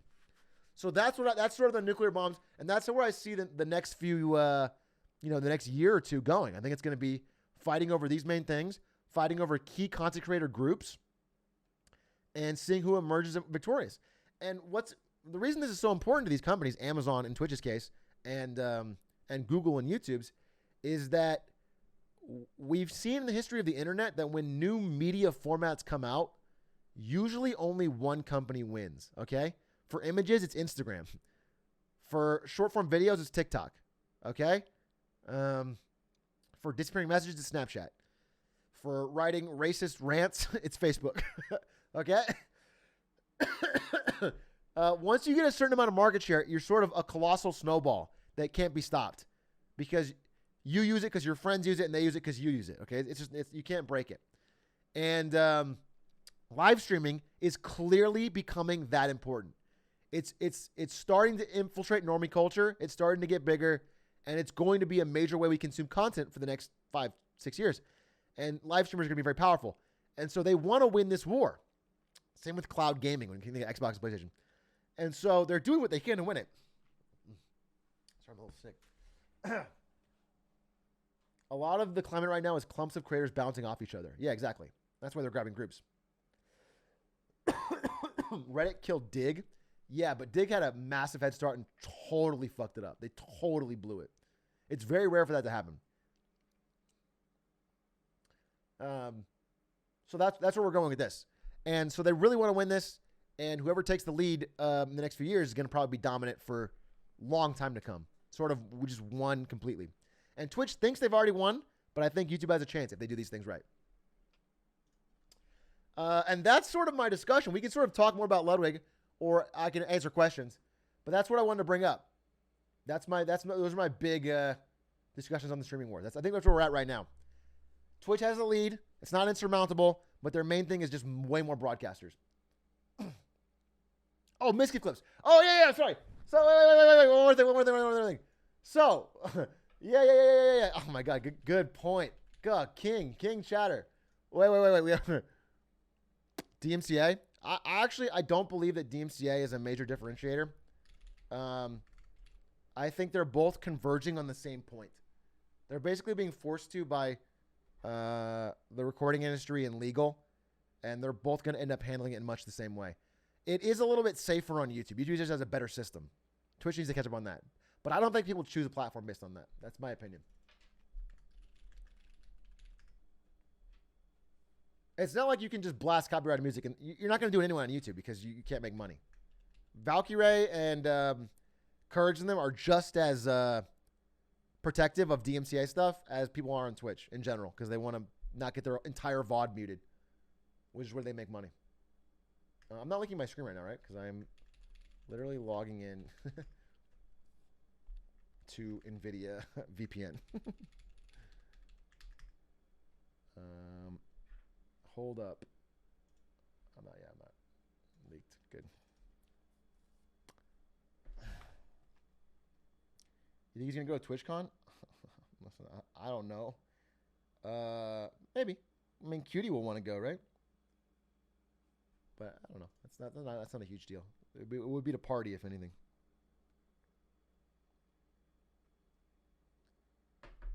I can tell you one story about Ludwig before I get to these clips. So I obviously can't comment on his deals. I don't want to comment on his deals. That's his story to tell if he wants to talk about it. What I do want to say is he agonized over the decision for a very long time. You can also watch Stan's podcast where I think he goes into more detail. And we had a lot of talks about it. And the advice that I gave him was that, because he was telling me that a lot of people were telling him to go to a certain way. A lot of people that he talked to told him to pick one of the two options. I won't say which. And I told him that when I had decided to quit Twitch, working at Twitch, I got two offers, one from Blizzard and one from NVIDIA. And every single person in my life told me to go to Blizzard. But I had a feeling. There was something in my gut or in my brain that was like, NVIDIA will be better for me. And you know what? I'm not going to act like I was a prescient genius. I had no idea about all the abuse stuff at Blizzard. I didn't know it was so much worse than I thought. But I just did both interviews. I did tours of both areas. And I was like, you know what? NVIDIA just seems a little more exciting. Like I just trust the leadership more. I get a vibe that things are going to be really cool here. That's all I did. I just had a vibe. And I told him, I'm so glad. It's one of the greatest joys of my life that I trusted my gut on that one. And I'm going to say, I told him, I was like, everyone that tells you advice is just not going to know it as well as you. They're not going to know your situation. They're not going to know how you feel.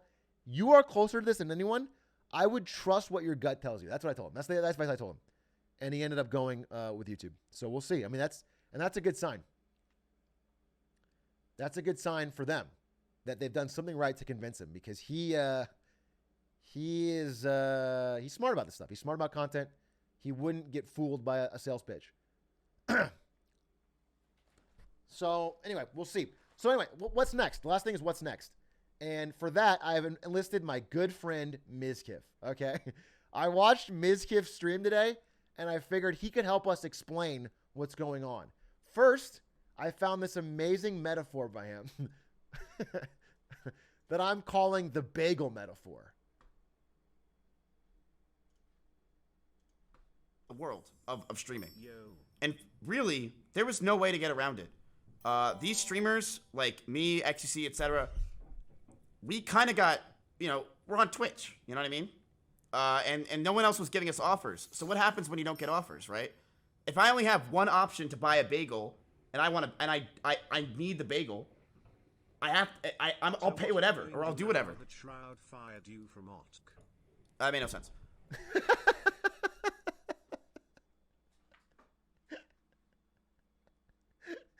That man loves bagels, bro.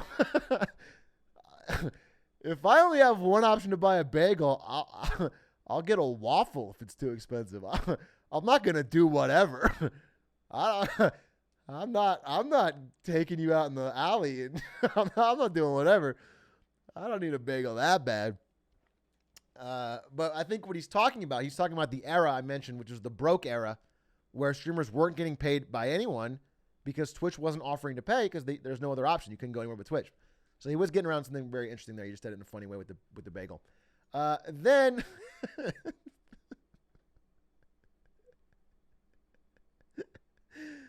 then he gave what I would consider the biggest shit-eating grin of all time when he realized that most of Ludwig's audience and primes would go to him. Chat, if I ever left, what am I...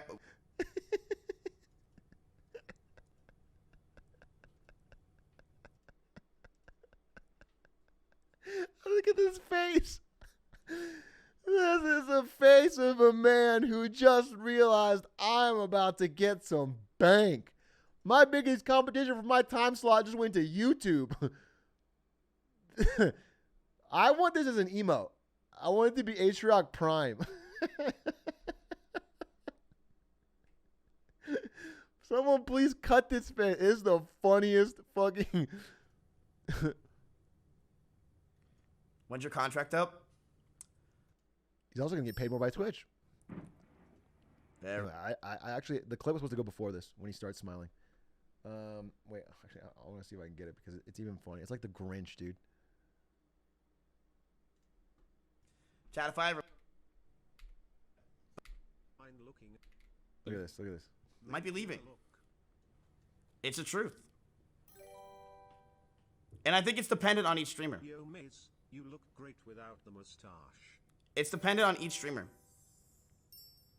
Yo, But... Mace, congrats on the merch. Thank you. I'll give you a rough idea of red version if you wouldn't mind looking at it if it's not too late to make my skyfall.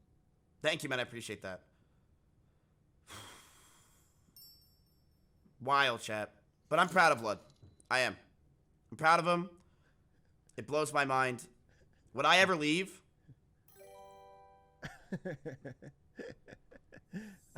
Actually, I got the wrong clip. This is another one I was thinking of, but it's still funny. It's a great smile. Anyway, one more clip. Actually, I have two more clips.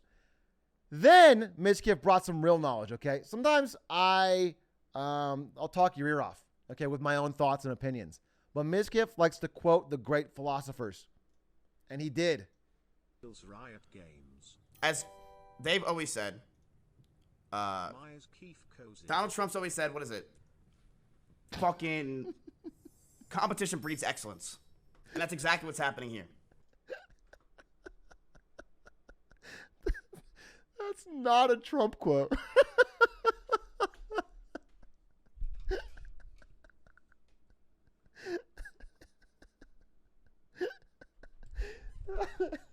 Donald Trump's always said that competition breeds excellence. And that's exactly what's happening here. Yes, dude. Yes. King. Yes.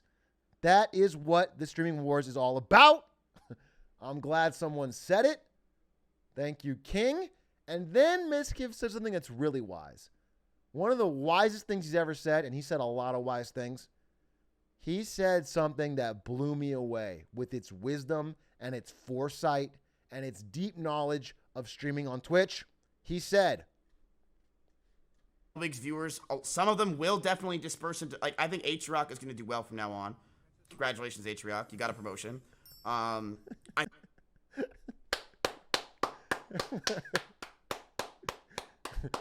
at 8.5K viewers, bitch.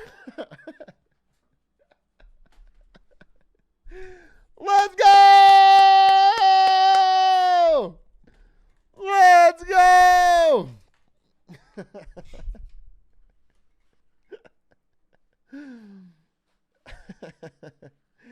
Tune in tomorrow when I have 1.2 playing Age of Empires 4 molding.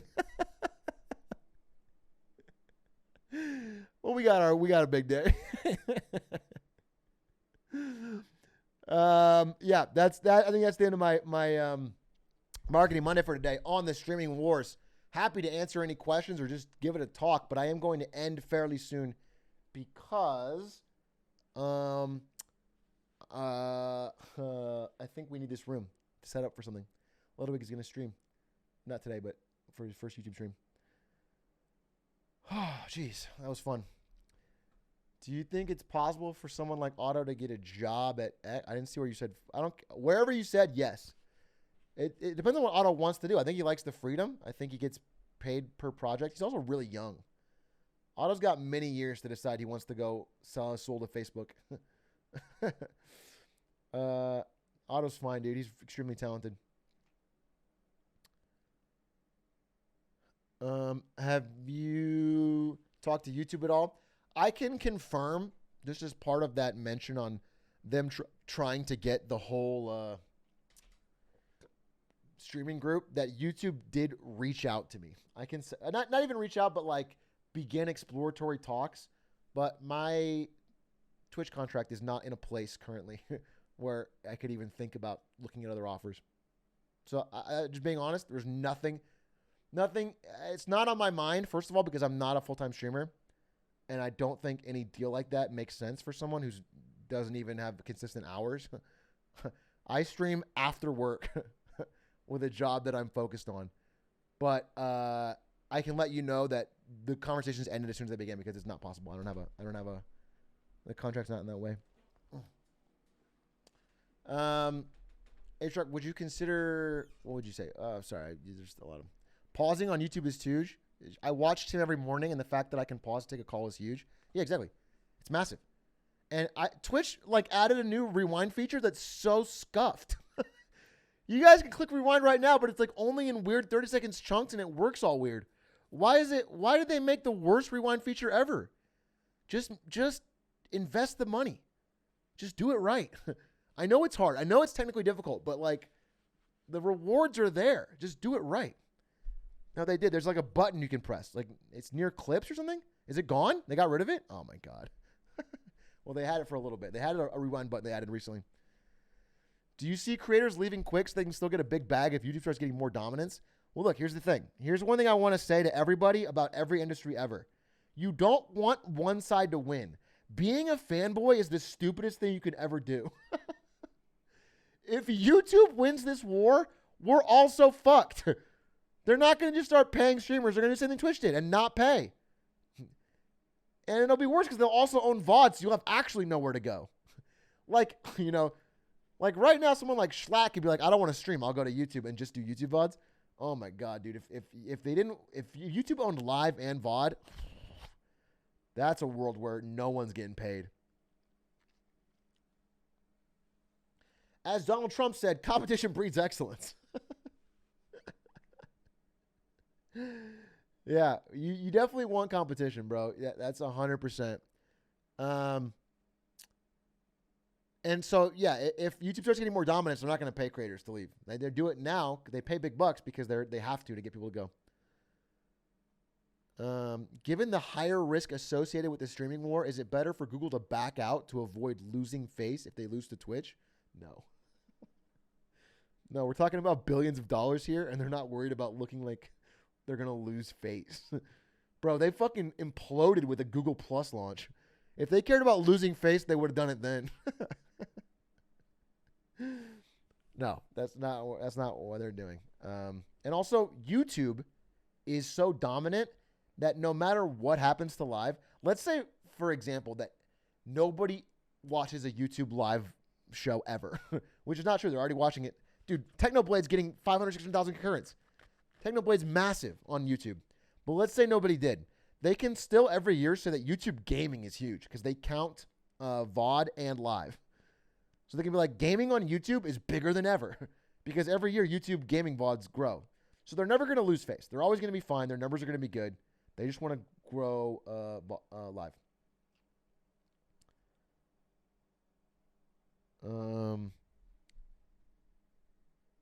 Let's see what we got. I'm just going to. Would you consider heading an NVIDIA streaming platform if they wanted to try? NVIDIA has a cloud streaming platform. They would never do a broadcaster streaming platform. So no, I wouldn't consider it. It would be a bad idea. It would be too late. But they do have GeForce Now, which is a dope streaming platform. If you have a good internet speed, but a weak laptop, you can play high quality RTX on 3080 PC games. But this is not an ad. Did you see Who Dat and LSF? No, but Who Dat made it to LSF. That's sick. Lud said it in the interview that switching will give him money to do things like a huge tournament. Are they really paying him that much more, or is the money coming from somewhere else? I can't comment on how much more they are paying him, but they are paying him money. And generally, not for his contract, I'm specific, generally, YouTube has a lower hours requirement of like, Twitch will be like, you have to stream this many hours and run this many ads. YouTube is less strict on that, which means if you're someone like Ludwig who cares about just making big, cool events, that would be compelling to you. Who will be next? Listen, I think they're going to keep going with the strategy. So think about groups. Now, a group like OTK or a group like OTV are very, very expensive, but there's groups. They could be mid-sized groups, small-sized groups, groups in different countries. As you may know, most of Twitch's growth recently has been outside of the West, or at least outside of like America, outside of English speaking. France, Germany, South America. All that stuff's been growing. So there's probably groups of streamers I don't even know about that are great pickups for YouTube.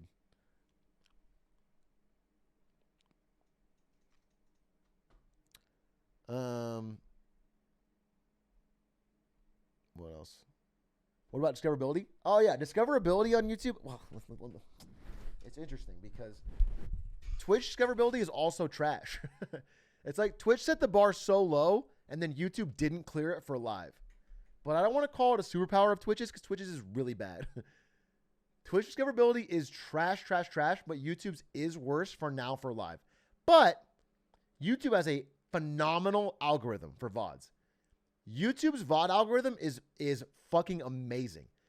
If you are a no-name, nobody creator and you make a great video, you can get 1 million views. That is hard to do. That is a quality algorithm. That's like what TikTok has the best algorithm. TikTok is the very best, but YouTube's is pretty good. And it enables people to find the actual best content.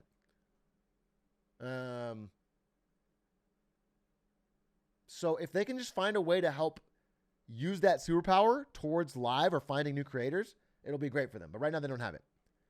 Right now their live discoverability kind of sucks. When does live streaming take over traditional streaming media? Oh, no, it's not taking over. Live streaming is not going to take over traditional media because amazing shows and movies are still going to be entertaining.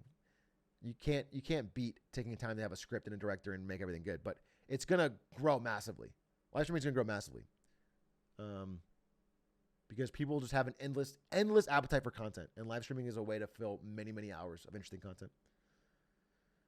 People are also lonely as shit. And live streaming is one of the best ways to attach to somebody. I don't want to say the parasocial word because Ludwig's gone from YouTube or from Twitch. So we never have to say it again. Now that Ludwig is gone from Twitch, we'll just never say parasocial again. But you guys get the general idea. There's a lot of people out there that are lonely and need to fill time and need someone to connect on. And not even in a deep way. I always talk about it like my example is that Twitch to social interaction is like Burger King to a healthy diet. Or like Burger King when you're starving. You know? It's still food. I don't think it's that bad for you. You can if you're just like feeling kind of lonely one day, or your friends aren't there, or you just, I don't know, you need something to have put on, Twitch works. It's junk food calories for social interaction. If it's your only diet, it'll fuck you. That's when you start becoming a weird LSF frog who's there 24/7 clipping alt streams and you come off very weird. But if most people are ebbs and flows. I've been in periods in my life where it's like I didn't have friends near me or whatever, or like Ari was on vacation for 2 weeks. Now I watched a lot more Twitch. Human beings are like that. We just need that. It's fine to binge on junk food now and then. It's really not a big deal. I don't think it's parasocial. I don't think it's that weird. I think it's only when it's your only diet that's when it becomes a problem. Listen, it's like a bagel.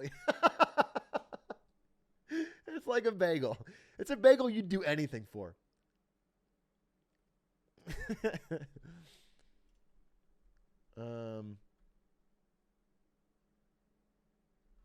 Let's see if there's any more questions. Do these YouTube contracts restrict cross-platform collabing? No, not at all. Imagine if Valkyrie couldn't collab with Toast. They both would be 1/5 the size, right? They built their entire brand on hilarious Among Us plays together. No, everyone can collab with everybody. The only person that can't, and this is why it gets confusing, is Doc. Because Doc was banned, and so you can't collab with Doc. Everyone else can. How do you feel about subs with ads? What do you mean? Like if you sub to someone and still get ads? That's weird as hell. Shouldn't happen. Did merch just close? I think so. Chat, I believe if you have in your heart any last pull or desire for a dope ass nickname hoodie or the hat, maybe I think the bundle's probably sold out, but you could try it. Or if you want to be one of the 8 people in the world who own a Sigma tank. We sold a few thousand of these, many thousands of these, and 7 of these. If you want to be that exclusively, you can purchase it. And I think literally in the next like minute, not a minute, in the next like 30 minutes. It's about to close. Appreciate everyone who bought one. I really do appreciate the support. I always thought I would never do merch, but Aiden and Ludwig and his team and Mogul Merch were very compelling in their pitch. They said they'd handle it really smoothly and it would do well, and then it did, and I was happy with it. And I'm excited if I go to TwitchCon and see some Enron hats. It'd be cool. So yeah, very dope. Thank you if you bought it. If you message me, fuck you, I'm not paying that shit. Fuck yourself. I will send you a free Sigma tank because I have extras. Make you feel better. Either way, it's I'm cool with it.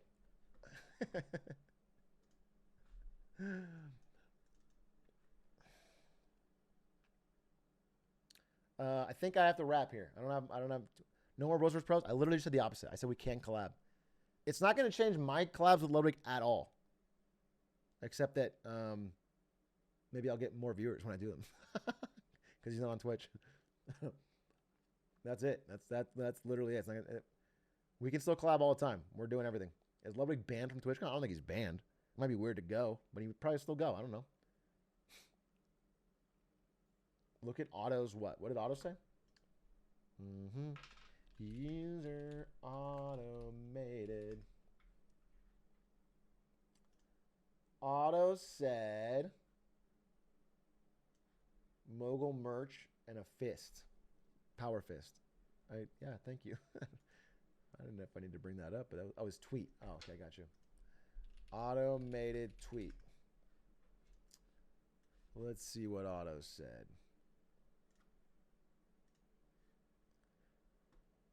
I will do to YouTube gaming what I did to Amogus.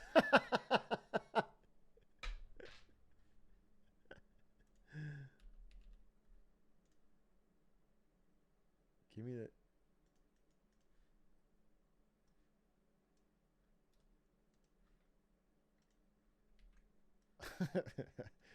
This is the 4th nuclear bomb of YouTube.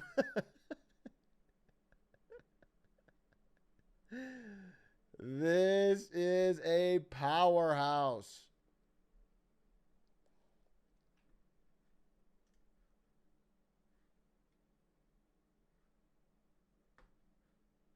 You can lose Ludwig, but you better not lose Otto.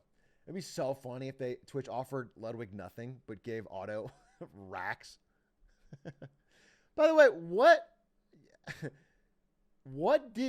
speaking of Otto already carrying YouTube, what carried YouTube in 2020 more than Otto's mods for Among Us? Let alone what he carried Among Us, but he literally, that's like 250 million views, dude. Was probably on YouTube videos of, yeah, that and HoloLive. HoloLive and Otto literally carried a, yeah, shit's wild. You bought a Sigma tank only? What a king. Can you check this out? It took a lot of effort. I can check it out, but I might not watch it. Little do you know. Atrioc rap, live, laugh, and love. You should put this on the Reddit, but I'll watch it. How I'm breaking while you fall asleep. Little do you know, I'm still haunted by the memories. Little do you know, I'm trying to pick myself up piece by piece. Little do you know, I need a little more time. Where's the rap? Little do you know how. Little do you know What the fuck is this? how. Is there a rap in here? That's DJ Ari, everybody. She's here all week. Hey Atrioc, you got a new leech to chat. This one's for you. Glizzy on the hands, Rex on my mind. Atrioc streams, my day is sublime. Marketing Monday, it is that time. Yeah, I don't play, I'm getting them dimes. YouTube frog, hopping on the beat. Ice Cube cold when I'm in the street. Banned on Twitch, I saw the tweet. Did he show some animal schmeat? Well, either way, he won the race. Cannon full, come get a taste. Mario 64, get that cake. World record, he's on the chase. I'm an Atrioc viewer, so you know I'm based. Live, laugh, and love, the only L's I take.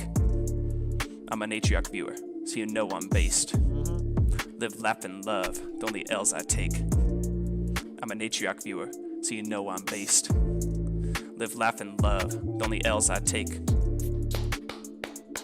Can I ask, if any of you are 12-year-olds, any or all, and you're in school and someone else is talking about their favorite content creator, just act really, really annoying and haughty and just be like, oh, you watch Dream? I'm an Atrioc viewer.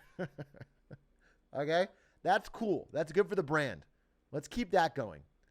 I want everyone to think they're a better person because they watch me. That is huge. Okay, good. I'm glad you all can. That was fire. People said hip hop was dead. Well. It's not. Live at the top with Atrioc above me, laugh. I laugh at the stream, this boomer's pretty funny, love. I love the grind, marking my flow, make some money.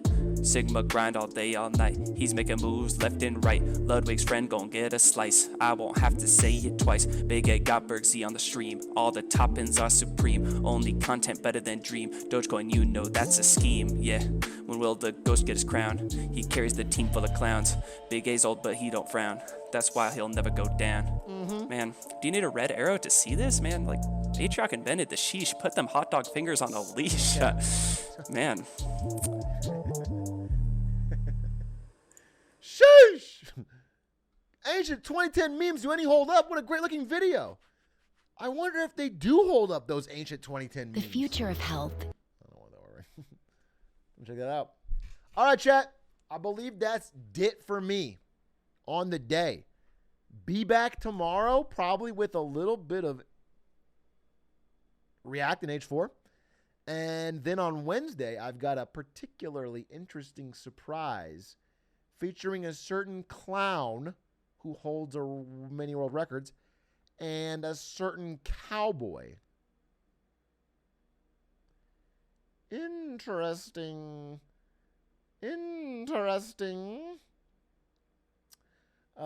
Check that out on Wednesday. If you are new here, welcome.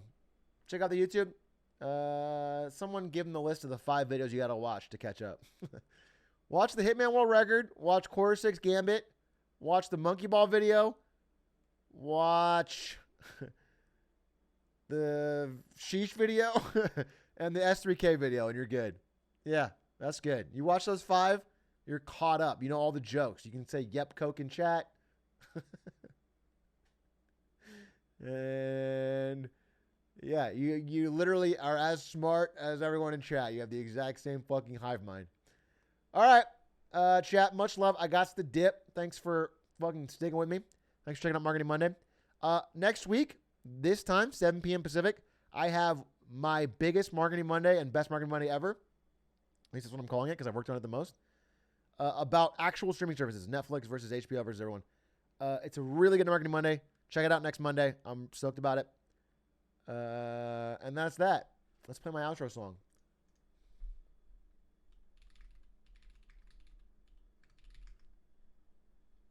It's me. I've decided I want to be friends with Blaustois because he's someone who also works and streams. I'm just making it happen. I'm going to force this friendship. We're rating Blaustois.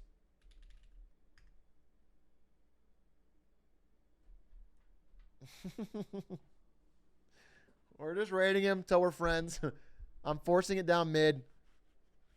We're going to be friends, and we're going to hang out, and we're going to play Age of Empires together, and that's what's happening. And you can't stop it. Have a great stream. Have a great night, and I'll see you tomorrow.